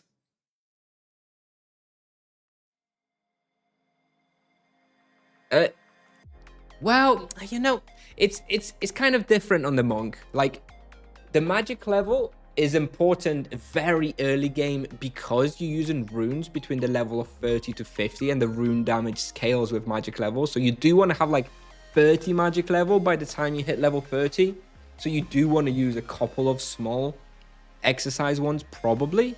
But otherwise, fist is better. However, you will eventually reach a point at like level 500 or so where the fist is just so slow to, you know, go up with exercise weapons that at that point, again, you sort of switch back and it makes more sense to do magic level. So, real quick summary. Just at the very start of the game, it makes sense to do like 1 or 2 wands just to get like 30 magic level. Then you're going to be doing fist for a very long time until you hit like 120 fist. And once you go like 120 fist, in my opinion, it doesn't make more sense. It doesn't make sense anymore to be doing even more exercise fists. And then you kind of just switch back to magic level. That's how I'm going to do it on my main monk anyway. You just hit 100 fist. Congrats. It's a nice little milestone. Don't want to spend a lot of TCs for now. I'm not sure if I'll keep on playing. Yeah, and of course. Yeah, of course. Well, magic level becomes useful from level 30 when you start using runes. But until level 30 fist is definitely better. All right, let's see how we do here. Let me pick up the new spell. I picked up the Great Tiger Clash. Let me get down the hotkey bar. And yeah, okay. This is actually free. There's actually nobody here. That's nice.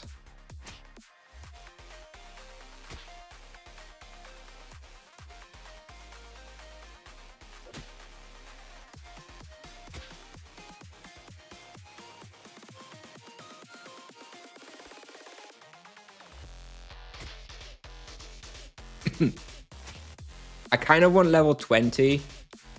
Maybe this doesn't make sense until before level 20. But I do have the 40% EXP prey. At level 20, I get a better weapon. And I get the virtue healing, which will make this a lot easier as well. Maybe I do just come at level 20.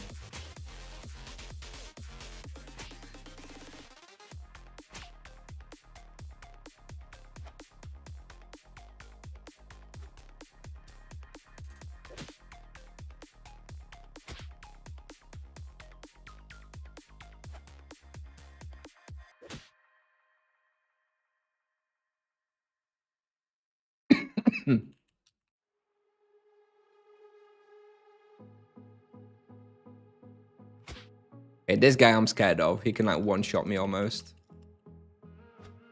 Yeah, the charlatans are pretty weak at this level, but skirmishers certainly hurt.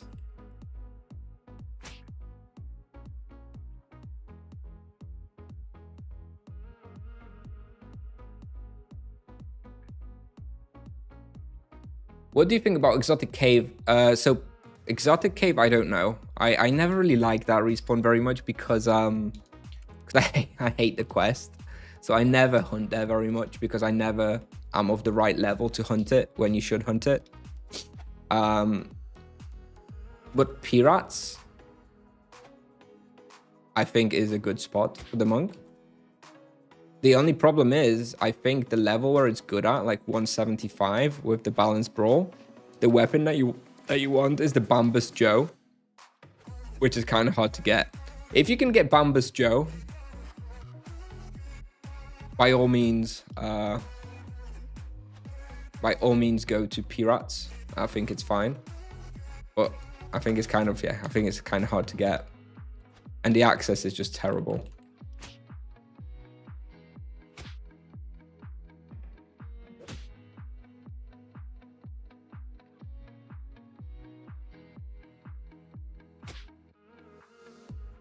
All right, here we go.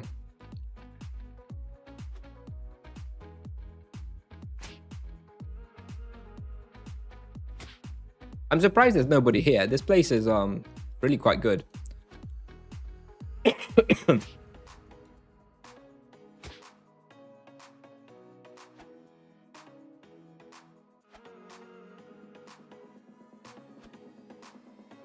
Shema. The level 100 weapon is good for Pirates, and you can even buy it from me NPC if you don't go poi. I mean, it's only one imbue slot. I don't know if I would call it good. It's functional.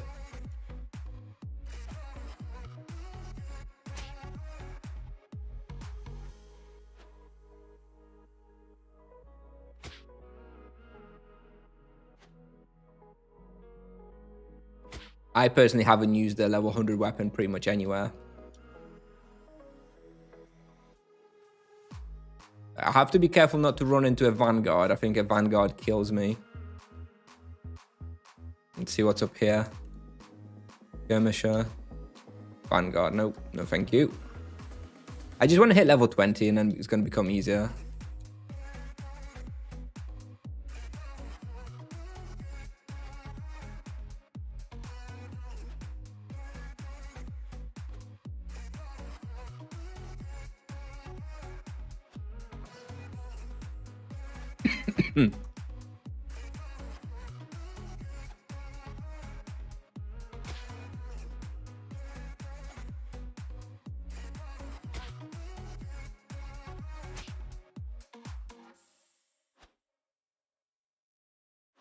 Yeah, on a new server, yeah, the Sight of Enlightenment is fine. Like here, level 100 weapon is fine. But you know what? In this level range, there's still not that many places where Earth makes sense. Like, I think the two places that make sense to use the level 100 weapon is like, yeah, I guess Pirates if you go there, 175 and you don't have the Bambus Joe. And also the Edron Orc cults are also pretty good in my experience, so I would probably go there with it.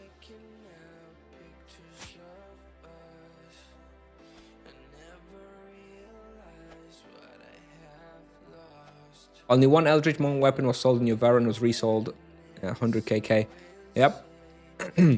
Prices are insane. I bought mine for, I think, 35 KK, something like that. And then I resold it for, yeah, 110.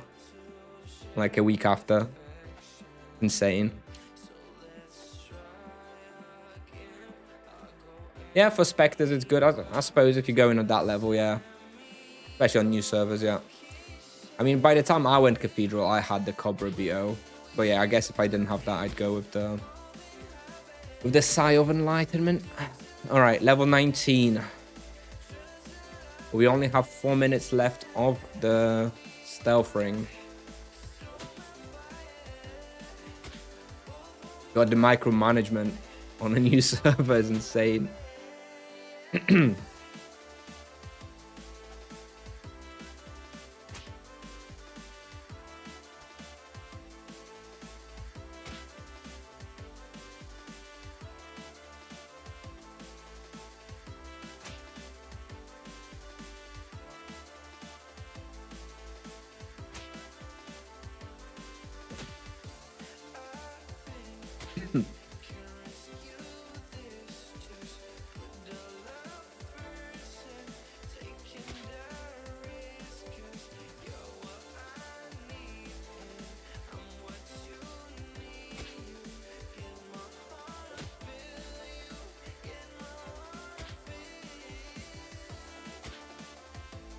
But yeah, the damage reflection is a very cool mechanic.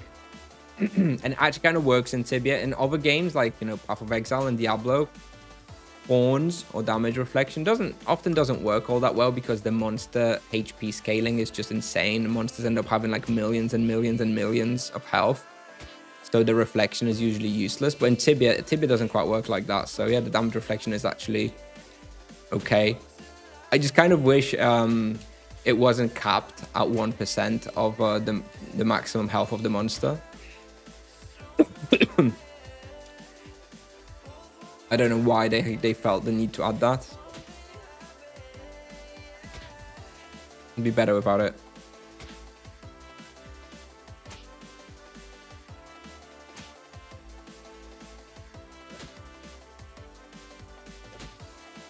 Hello, hello, Swedish House Mafia.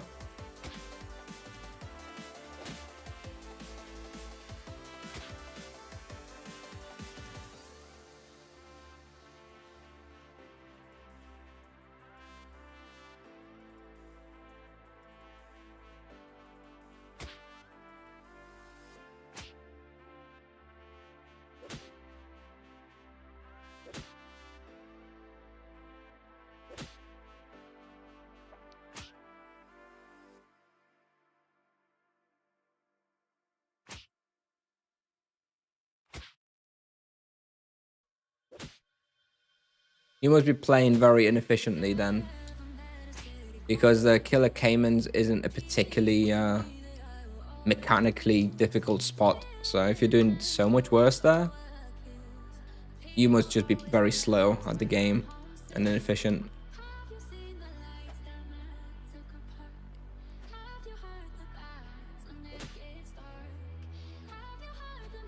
I'm assuming you have more than like 50 skill as well. I don't think I had very much there when I tested it, probably like 80.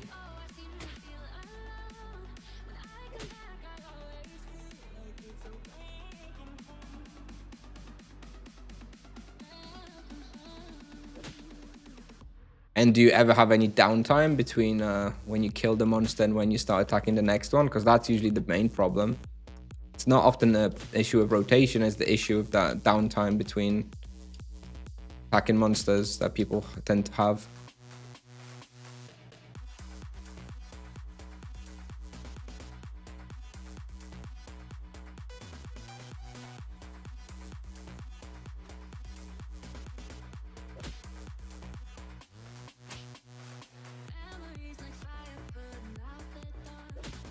One minute, 30 seconds on the stealth ring, dude. I'm scared.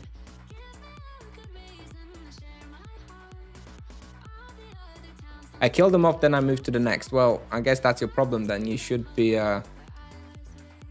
moving with them as you go into the next, so that the second one dies, you've already got another one on you.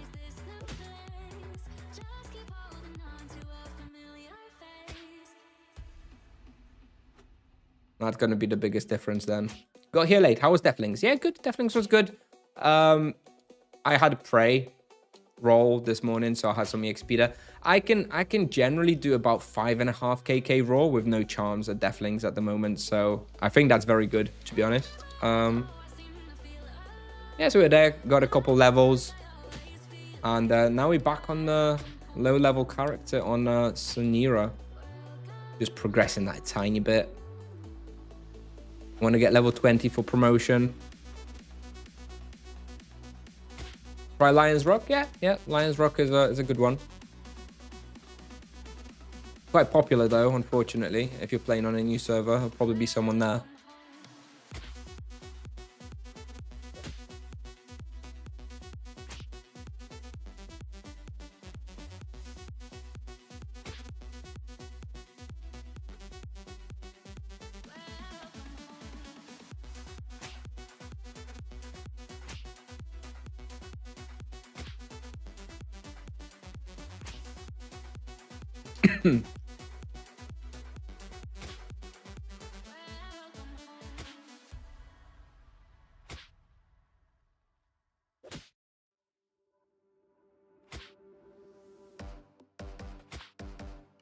We've almost level 20.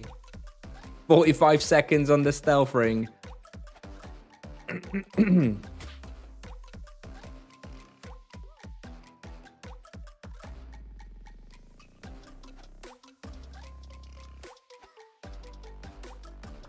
Oh, Jesus, it's too strong.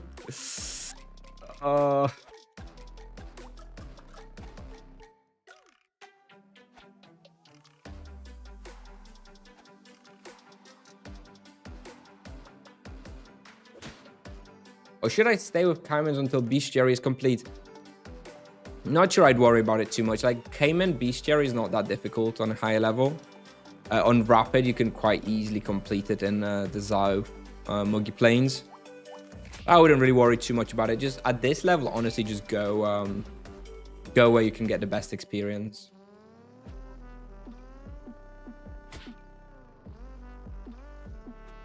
That hit after you stealthed. Yeah, I mean, that is the mechanic in Tibia, right?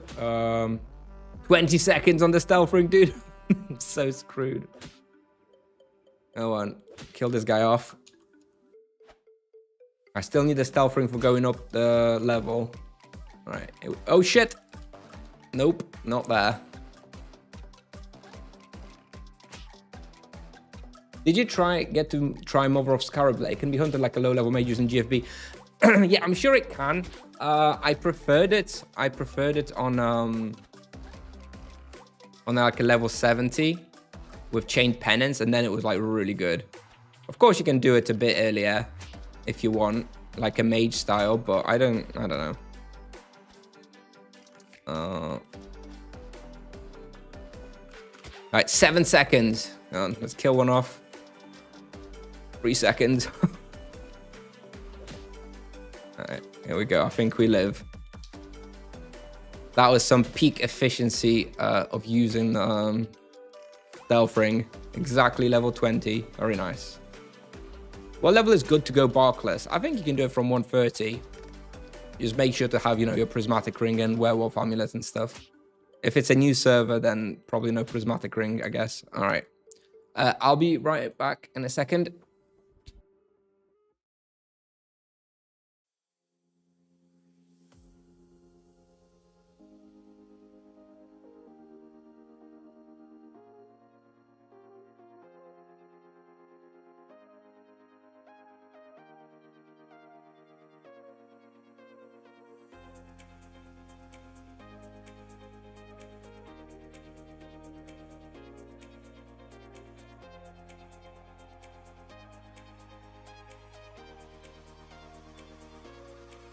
All right, I'm back.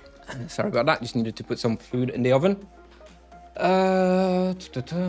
Very nice. I did catch the small rant about the solo hunt first team hunt. What is one thing you think each vocation could get that would boost the solo ability? I often think an EK with a shield toss or weapon toss similar to Chain Penance. Yeah, like that's the thing.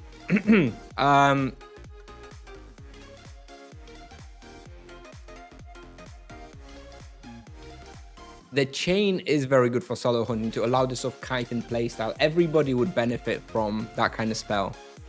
But then that's very samey if every vocation is just running around with chains. So I don't know that that's the solution.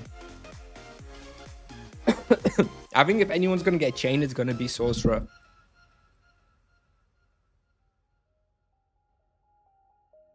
I don't think they're going to give a chain to any other vocation other than potentially a Sorcerer. New monk project, it's just, it's a new server. I wanted to check it out, see what people are doing. I'm not really that serious about it. We'll play a little bit. It could buff the solo hunt of vocations by giving them buffs similar to Serenity when hunting alone. Well, I suppose you could phrase it like that. I think in general, the Serenity for the monk is not so much a buff for solo hunting. It's more of a nerf for team hunting, right? The Serene state is like the default state. I suppose, it doesn't matter how you phrase it or how you look at it.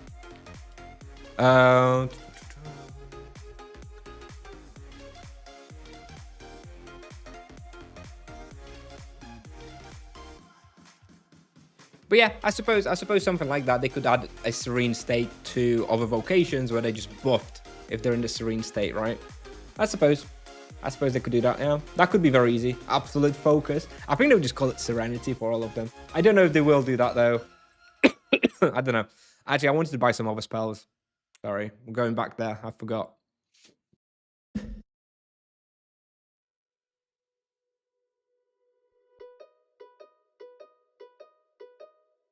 I need to get Levitate, Magic Rope.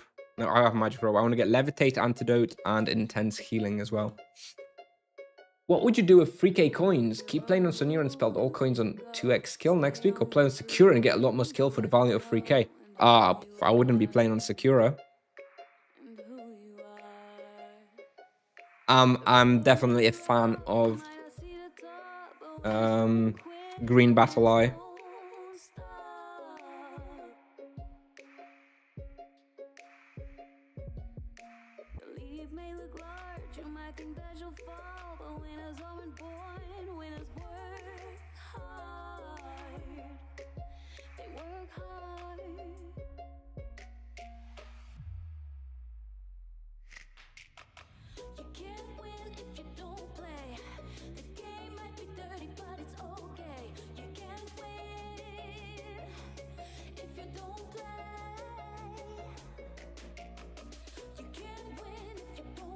At which level on Monk is it possible to make better profit than 50k per hour? Oh.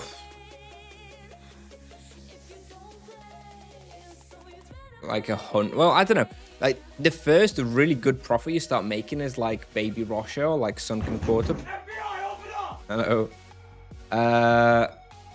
So like 100-ish, I guess. But then you start making like a serious profit. So.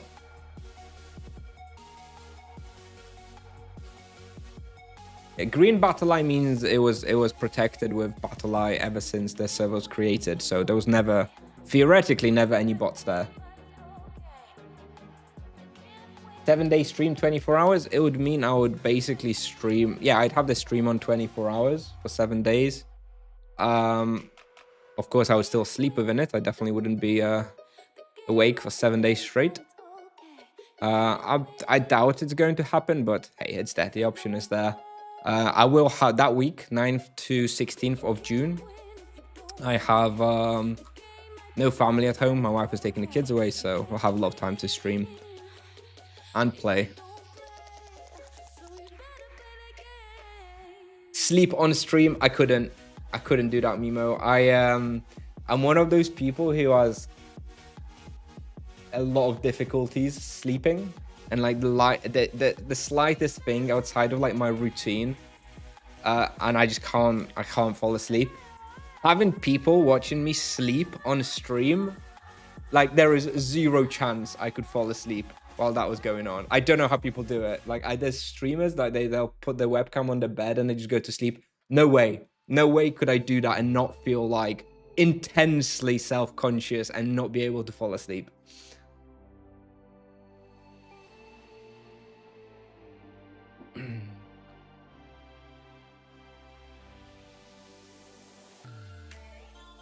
How can I know if a server has Green Battle Eye? I guess you would just check on Tibia.com.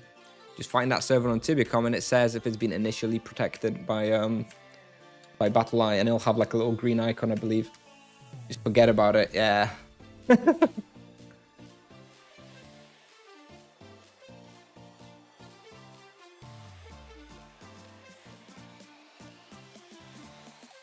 Are we going to pick up the level 20 weapon now? Means nothing now. Yeah, it doesn't really mean nothing. Yeah, it doesn't really mean anything. But it's just a more, I don't know. It just feels better to play on Green Battle Eye for me. I don't know. I don't enjoy the old school servers like Secura and Antica very much. There are many mods on GB. Yep. Yeah, of course. There is some. It's still nothing like it used to be. The sophistication of the bots in the game now and the scale of them is way less than it used to be. Get rid of this trash now. Now we're gaming with this weapon. All right, what other equipment do we need to pick up? I guess I need some better legs. Maybe pick up like plate legs. And I want a better helmet. I want the helmet from the Orc Warrior. I'm gonna go buy that. I think they're pretty cheap on the market.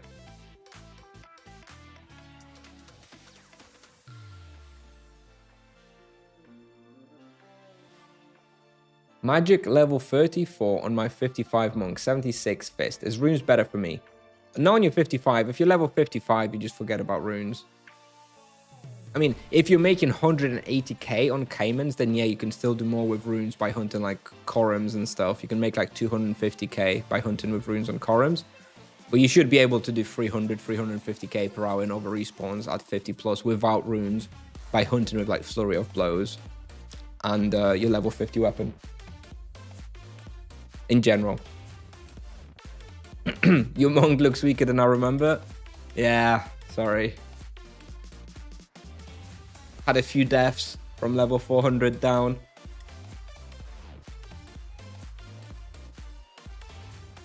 Stupid question, but next week during the 2x skill, does it work on target dummy? Yes, yes it does. Yes, you can go on your target dummy and get your skill up. I'm surprised. I've had that question like 3 or 4 times in the past couple of weeks. I find that question quite surprising because, you know, 2 skill, why would it not work on the dummy? What's the logic why it wouldn't work on the dummy? It's just 2 times skill. The other event is 2 times skill and 2 times experience. It's not the 2 times experience which is somehow making the dummy work for the skill. It's clearly just the 2 skill event. But clearly this is not clearly this, you're not alone. Like I say, I've had a few people ask me this. I find it just a bit surprising that seems to be some assumption.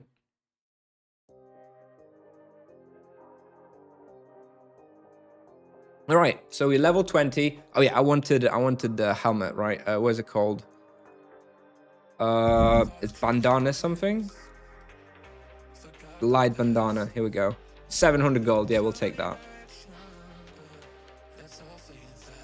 See you later. Viking helmet. Nice. And plate legs, maybe. How's plate legs looking? 190 gold. Yeah, we'll take those. Nice. Ah, oh, beautiful. Anything else we can pick up? Power rings. How much are power rings? 369. Kind of steep, but not too bad. I'll pick up some of those. Anything else? Any easy wins?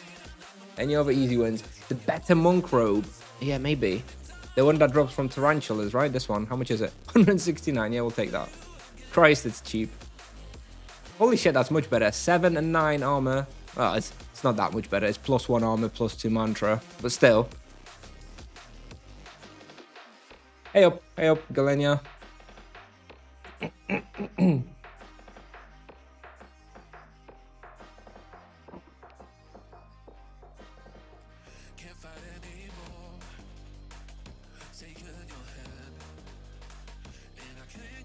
The site says 2x skills on monsters, so the phrasing is just confusing. Okay. Alright. Fair enough. Maybe that is the reason why people ask. But yeah, I don't know. I've never looked at the event calendar and hovered over the event. But yeah, maybe that is confusing wording. Fair enough. Fair enough. Thank you for explaining. But yeah, no, it definitely works on the dummy.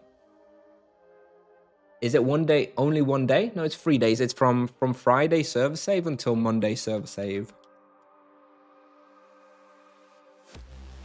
Monk Ginger is arguing that the MS does not need any buffs. Any comments on that? Everyone's allowed their opinion. I think the main problem with MS for me is not necessarily the power level. It's just the play style. That's the problem. Like, definitely fix ultimate healing runes. And just make the solo hunting feel better. Like, it's really not a nice play style with the waving and stuff. So I think the numbers that sorcerers can make are pretty okay, but it just feels ass to play, in my opinion. So that's what I would focus on. They should drastically improve the quality of life of the monk. Oh, I know what we're gonna do. We're gonna go to Port Hope, and we're gonna do Explorer Society starter mission. For Yalahar access. That's where I want to go. I want to go mutated humans. Do you still need to do the quest now that it's accessible to free players? You probably still do. So let me get this straight. You know how Yalahar is now available to free account players? Do they need to do the Dwarven Pickaxe quest through the Explorer Society in Northport? They still need to do that then, do they? To access Yalahar. They don't just get a free boat to Yalahar, do they?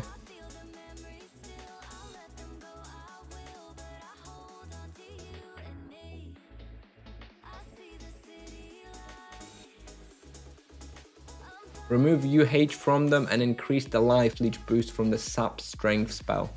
Personally, I didn't even know that the sap strength had a life leech boost element to it. Is it different access? Oh, okay. I didn't know. All right. Can I do that second other quest? Is it better than the Dwarven Pickaxe? How much is the Dwarven Pickaxe? 7k. Am I feeling lazy? I think I'm feeling lazy. I'm feeling lazy. Let's go. With wheel. Okay. All right.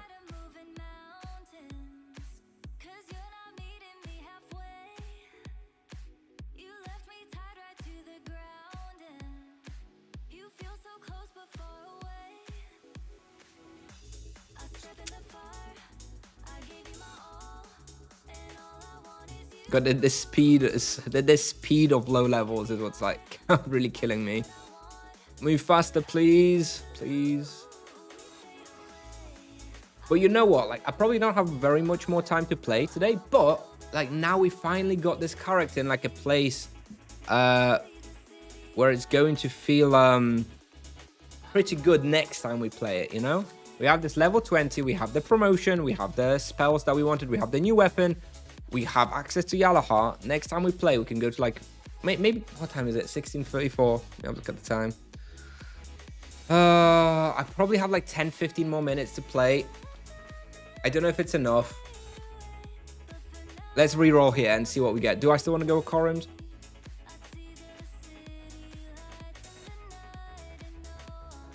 No, I think I'm not going Corums. Let's roll if we see. Give me mutated humans. What swarmers? No, nothing here.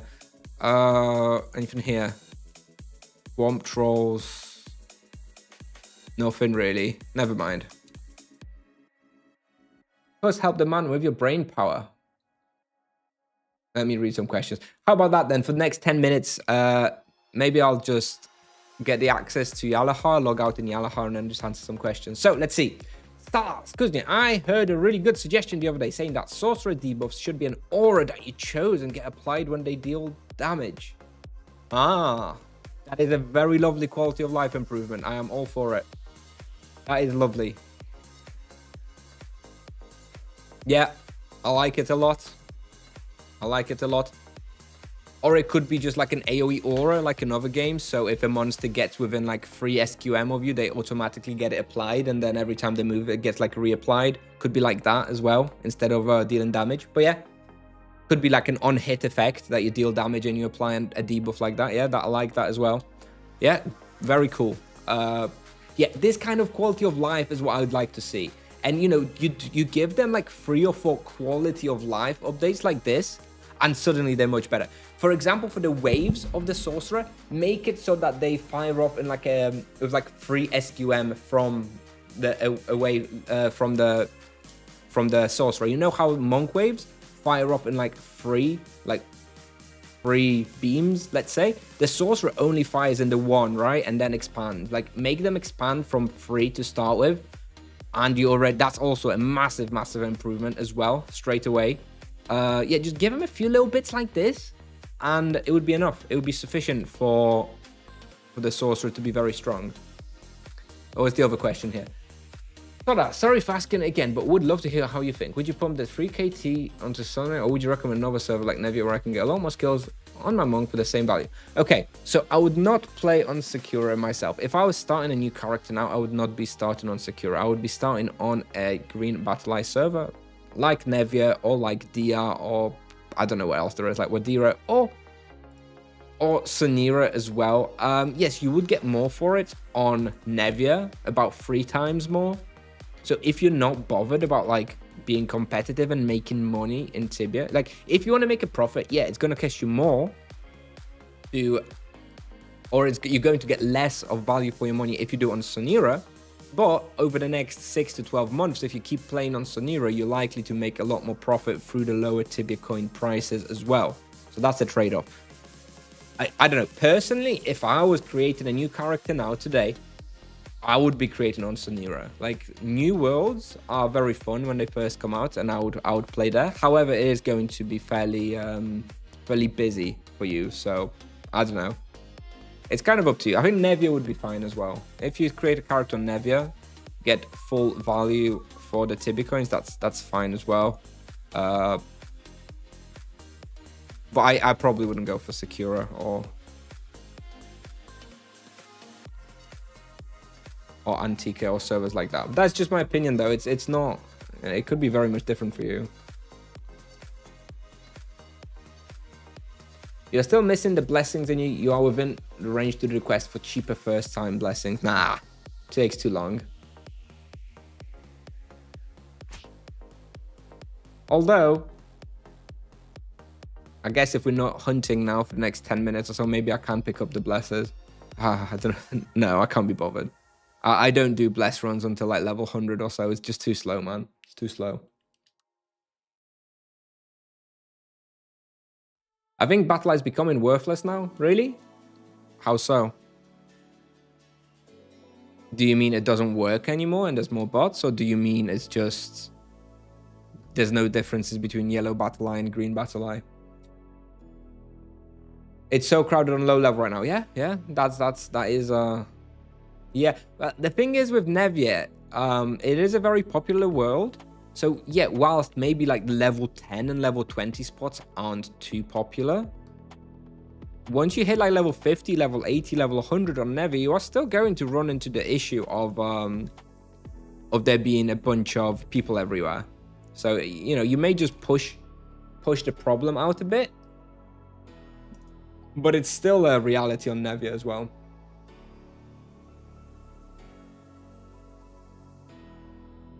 You could just pick up the quest and do it later. Well, I will do it later at some point. Where do you pick it up from? Is it a guide NPC? I think it's the guide NPC, right? What is it called? Pilgrimage of Ashes or something? Bots read screen and take simulated actions. I investigated it. I'm not saying botting doesn't exist in Tibia, but it's nothing like it was before Battle Live, regardless. I am.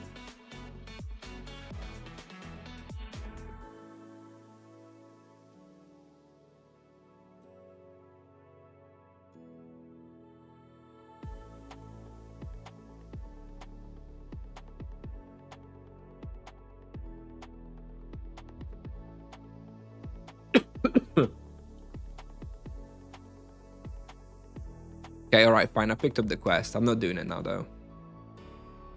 Does Nevia offer hunt spot booking via Discord? Yep. Yes, indeed. It does. But just something to be aware of is that the lower level you are, the less respectful people tend to be of that, because they're more casual, so they're not always aware of the booking system. Oh, yes, see, it is here. Very cool. Don't really have enough to go to him now, though. But yeah, like the booking system does work. It's excellent, but it really comes into its own at a higher level when people are more serious about the game. They all follow the Discord booking system, but at like level 50, you know, for Lion's Rock, not everybody's going to be using their booking system. So just something to be aware of.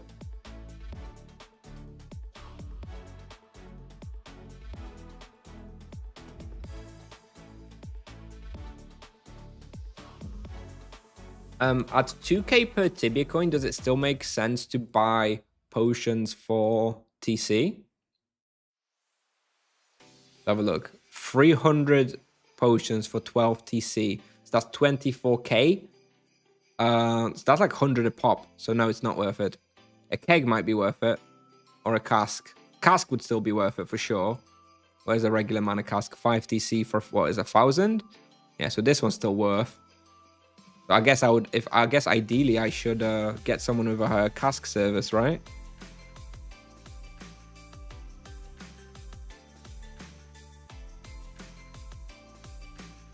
Flasks for 24 gold.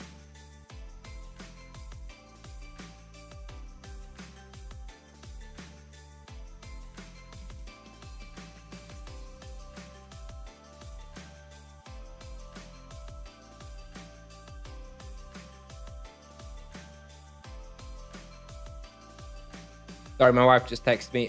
She's actually going to be a little while longer, so I guess we can hunt a little bit. Maybe we can play a little bit longer.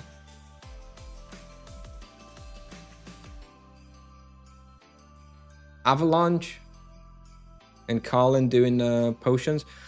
Yeah, I don't have the flasks though, right? And I'm not going to pay 20 gold per flask. Oh, Christ. This is crazy that the flasks are so expensive. I guess it makes sense. I forgot that that happens on New Worlds.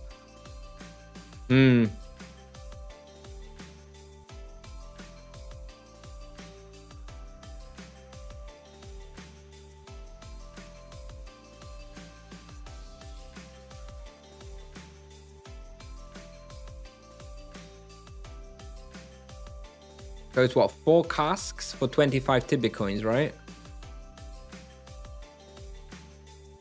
So that'd be 4,000 mana potions. I don't need 4,000 mana potions though.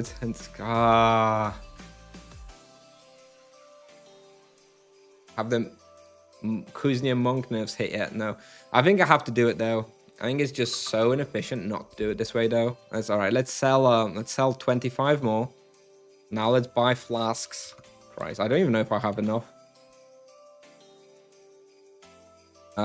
So I need even more than this. Christ. So that's another 50 Tibia coins I just sold here. But now we've used 81 Tibia coins. Can you not edit the book? Oh my god.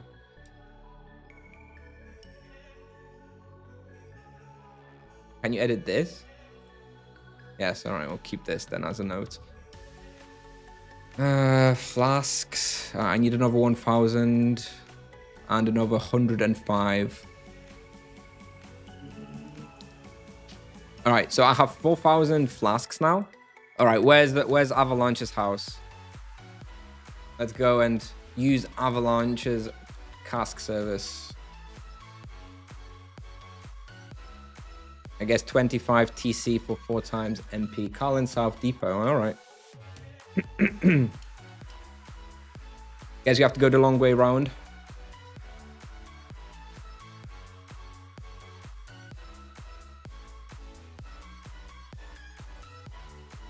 All right, doesn't matter. I'll have my 4,000 mana potions, which will take me weeks to use up at the pace I'm playing. But all right. So that will be... I guess if I transfer 25 TC for Avalanche, that will bring me to 106 TC spent on this character. Okay. I think that should be it for a little while.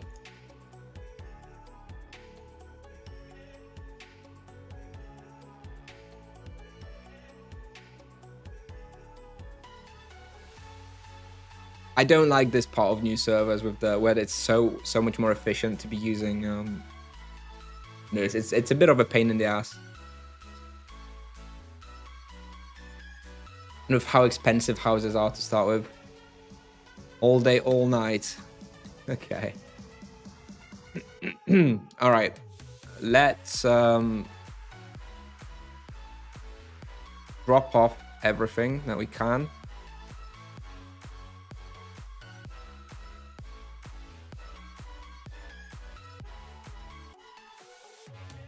Okay, this will do. All right.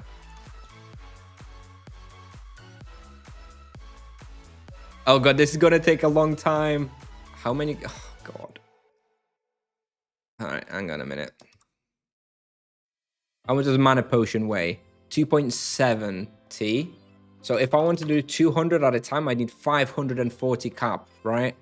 I have 516. All right, let's make another. Okay, I have 543 now, so I can do 200 at a time. Jesus Christ.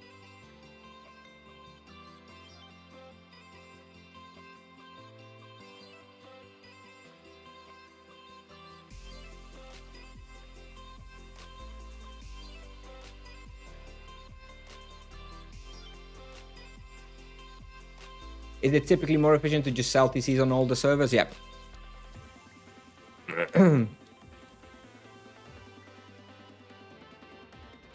Is that him?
It will take you weeks, then it doesn't make sense to buy cask. We're buying at store, you will lose now, but later. Yeah, I know.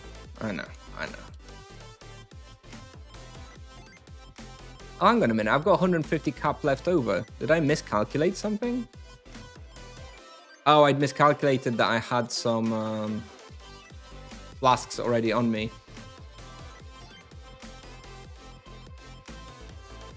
So how many can we actually pick up now? 693. So, all right, calculator. 693 divided by 2.7, we can get 256. All right. Let's go.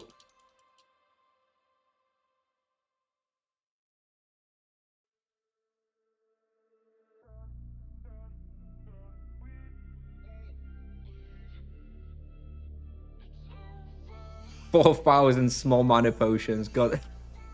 I'll be using those to like level 100.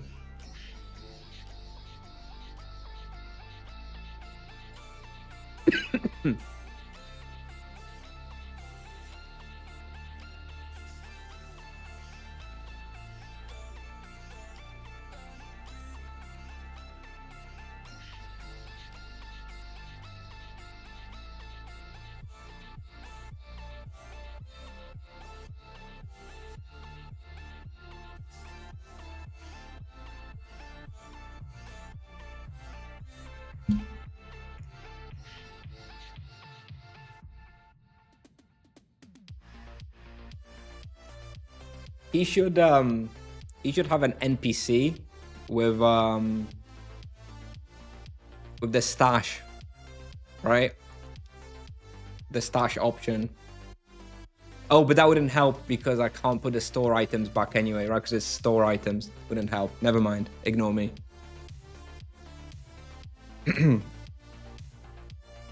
Doing this in a guild hall with a depot would be very nice. I guess nobody can afford a depot, a guild hall on a new server for a while. They don't sell small increments of potions of gold equivalent to those TCs and sell offer. No, I don't think so. It's like casks. Hang on. Casks like this are like 1,000 each. But, you know, if it costs 6 Tibia coins, then you can only gift 25 Tibia coins at a time. So I could have done it for gold or something, but this will do. Doesn't matter. And we have 106 TC to make back somehow on this character. Yeah.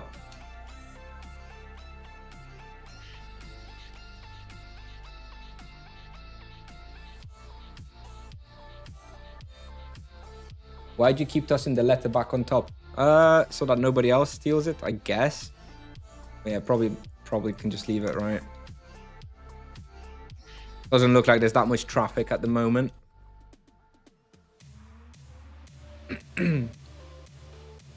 Oh.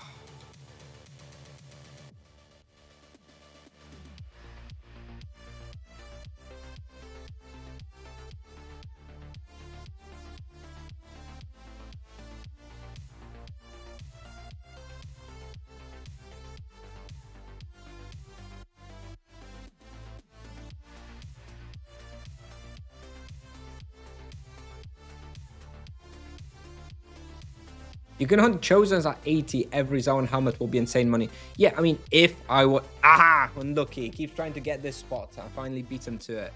This is my spot. True, if you are, like, no-lifing a server start. If you start on a new server day one and you, like, really PG, then, yeah, Lizard Chosen's a great profit for Zoan helmets. I bet they're, like, still expensive. 300k. Which I guess is like 150 TCs at the moment, which is pretty good. But would have been even better 3, 4, 5 days ago, right? At this point, the server's like, what, a week and a half? What's even the highest level here now? Probably 200. There's people over level 200 now, so it's way too late for that now. At this point, Lizard Chosens aren't that profitable. God, this is like the most most boring part of the most boring thing I've ever done on stream, I think, ever. I don't know if there's anything more boring than this that I've done. Sorry, but I guess it has to be done. I will be playing this character a lot more in about a week's time, because I will have a week off. I won't have kids at home, so I'll be streaming most of the day. So obviously I'll run out of stamina on my main monk very quickly, and then I'll have to do something else. So we'll be doing this guy. Yeah, let's just finish this cask stuff, and then next time we stream, we actually will do some like reasonable EXP. Probably at mutated humans. DC price on the new server, it's like 2k now. Even like 40 days after the start, they're still around 400k. Yeah, okay, so that's still good, but I mean, how many Zoe and helmets can you really loot at that point? Like, can you loot like 1 an hour? Oh, fuck, I forgot the flasks, man. I really don't like this. How many Zoe and helmets can you really loot an hour? But yeah, it's nice, and sure, it's nice when you do drop them, but not really such an amazing way of making profit unless it's literally like week 1. I hope that out of stamina means 0-0. No, it does not, chatter, it does not. How much cheaper is it to fill up like this? So the break point, I think, for when the Tibia coins is equal to gold is 13k now. So considering that Tibia coins are around 2k, it's about 6 times cheaper. So right now a mana potion costs 56 gold from an NPC. So it's as if the mana potion was like 10 gold from an NPC, right? This is the equivalent price. All right, so it's a no-brainer to do it this way. What is the value of pair of iron fists in a new server? It probably shouldn't be that expensive, right? They drop very commonly. Let's have a look. Well, there's a sell offer for 50k and no buy offers, so I guess they're probably about 10 Tibia coins, 10 to 15 Tibia coins at this point.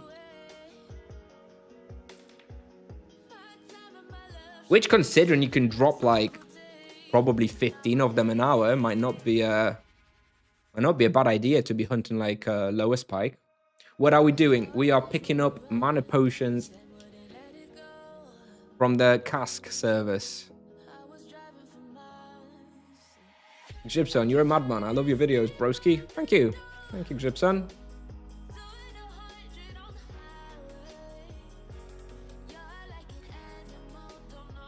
We're almost finished though. We've got 3 more trips to do.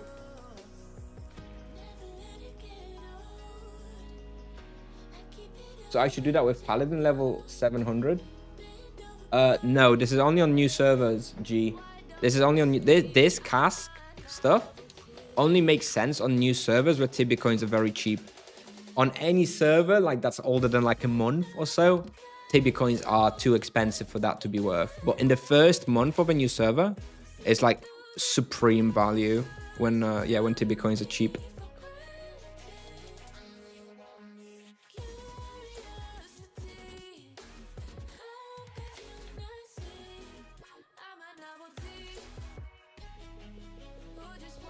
Tanko armor. You need armor from Tamira? Nope, I don't. I have the level 400 armor now on my main monk. I'm assuming you mean on Nevia, so.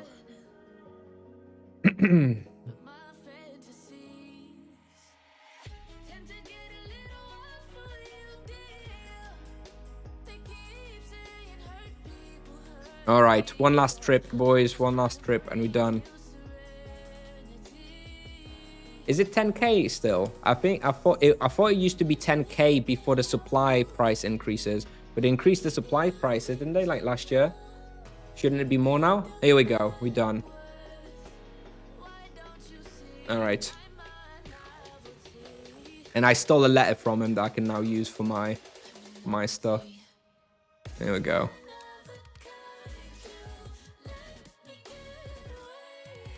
Is it better to use exercise weapon in private house? Yes, it's 10% better.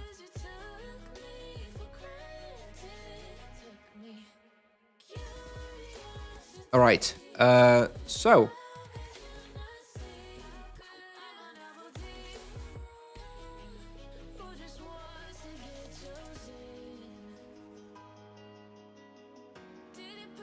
Oh, look at that. Beautiful. All right, let's get our equipment on. But I will have to finish, though. I will have to finish. Don't need shovel for mutated humans. Let's leave a bit of capacity. What is the gold breakpoint for using gold converter? Let's have a quick look. Gold converter. So it's 5 Tibia coins for 100. I guess it's already not worth it. If Tibia coins are 2K, that's 10K. So it's already not worth to use it, is it?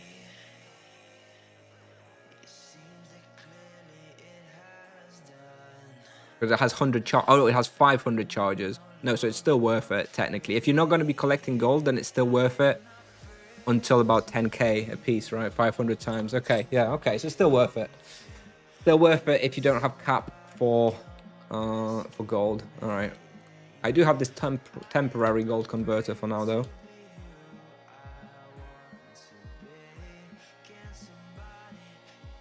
And yeah, it's better to use exercise weapons in private houses. It's 10% better. What are hunting tasks for? Don't worry about hunting tasks. Basically useless. And is the third prey slot worth 750 Tibia coins? If you're going to be playing your character for a very long time, then yes, it's worth. Because you will definitely want to get it at some point. And the earlier you get it, the more value you get from it long term. So yeah, it is worth getting. And, you know, most people who play seriously will have it. But, you know, if you're going to sell your character or stop playing in a week, then yeah, don't bother about it. Math stream. It's always a math stream. I'm going to whip my Excel out in a minute. What are we doing on this character? Now we're not doing anything. Now we've had a very exciting flask/cask/mana potion buying stream. Now I actually have to finish and go pick up my kids and make some dinner and stuff. But we did some good preparation on this character for the next stream. We hit level 20, we've got our promotion, we've got our new weapon, we've got a nice supply of mana potions, we have access to Yalahar. Next time we play, we're actually going to do some serious experience, okay? But today we're gonna have to end there. It was a preparation stream. And before that, we hunted Deathlings on my main monk, which I guess we can just quickly relog onto. See what he's doing. We are now level 437 on this monk. We have 3 minutes of stamina. So I'm going to be saving that for this evening. Play a little bit this evening off stream myself. And yeah. Can you still get a small house on Kusnier? Yeah, I'm sure you can. I'm sure there's loads of houses still available. It's just loads of people fight for them and they're quite expensive. I really don't know why gold pouch doesn't automatically convert. Be pretty damn good if it did. Pretty damn good. It is 900 TC. It's not very great value overall, but yeah, it would be good if it converted them. I agree, but it would be maybe too strong, too pay to win. Can we do an online training stream next? Ooh, I don't like online training. Maybe one day. How was Deathlings? Deathlings was good. Deathlings is about 5.5 KK raw, without charms. But yeah, it's pretty good. Pretty good profit as well. Played this game in 2010. Can't believe how many viewers it has on Twitch still today. The game is thriving, my friend. The game is better than ever. Honestly, it's actually more popular than ever, it feels like. That will come to an end when, you know, people in our generation start dying off, I guess, in 30, 40, 50 years. But until then, Tibia is going strong. You better believe it. You better believe it. Anyway, I do actually have to quickly finish, so let me just start turning stuff off and let's raid somebody. We will have a stream tomorrow as well, probably similar time. I'm not sure what we're going to do this weekend, though. I have like a few soul pits and stuff scheduled for this weekend. So I'm not sure if I'm going to be streaming. We'll see. We'll definitely stream tomorrow. So let's see who's online right now. I see Lee Ragnarsson is online. I see Fiery Soul is online. I see Gerchu is online. Avalanche, but I guess that's okay. Let's see what's Avalanche doing. Avalanche is standing in the house, right?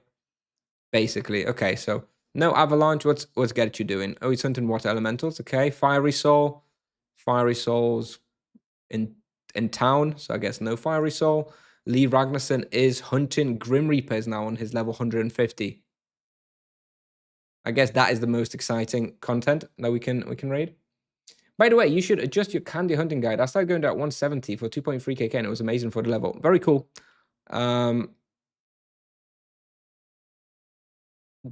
Just because you're able to do it earlier doesn't mean that's really the recommendation, though. But that's good to know. That's good to know that you can do it earlier. It didn't feel very difficult to me when I went there, but I did like having the Moon Spade, you know, the strong energy weapon. Norbus host. Who's Norbus? I don't know Norbus. Norbus Twitch. Let me have a quick. Nurbus, is it? Norbix? Who is that? Norbus, 172 followers, level 1,200 EK. Maybe one day I'll give him a follow and maybe we'll raid him at some point. But I'm generally looking for like a monk content at the moment. So we'll raid a monk. So Gerchu or Lee Ragnarsson. I guess Lee Ragnarsson makes more sense. He is an English streamer like me. So yeah, we should probably raid him and say hello. Yeah, okay. So we'll do that. So thank you very much, everybody, for watching, as always. And yeah, I'll see you guys tomorrow, hopefully. This weekend, I'm not sure what the plan is. We're going to have to see. But yeah, let's say hello to Lee from him. He's hunting Grim Reapers on a level 150 on a new server. So pretty good content, pretty interesting, I would say. So I hope you guys enjoyed that and hopefully see you in the next stream. Bye-bye.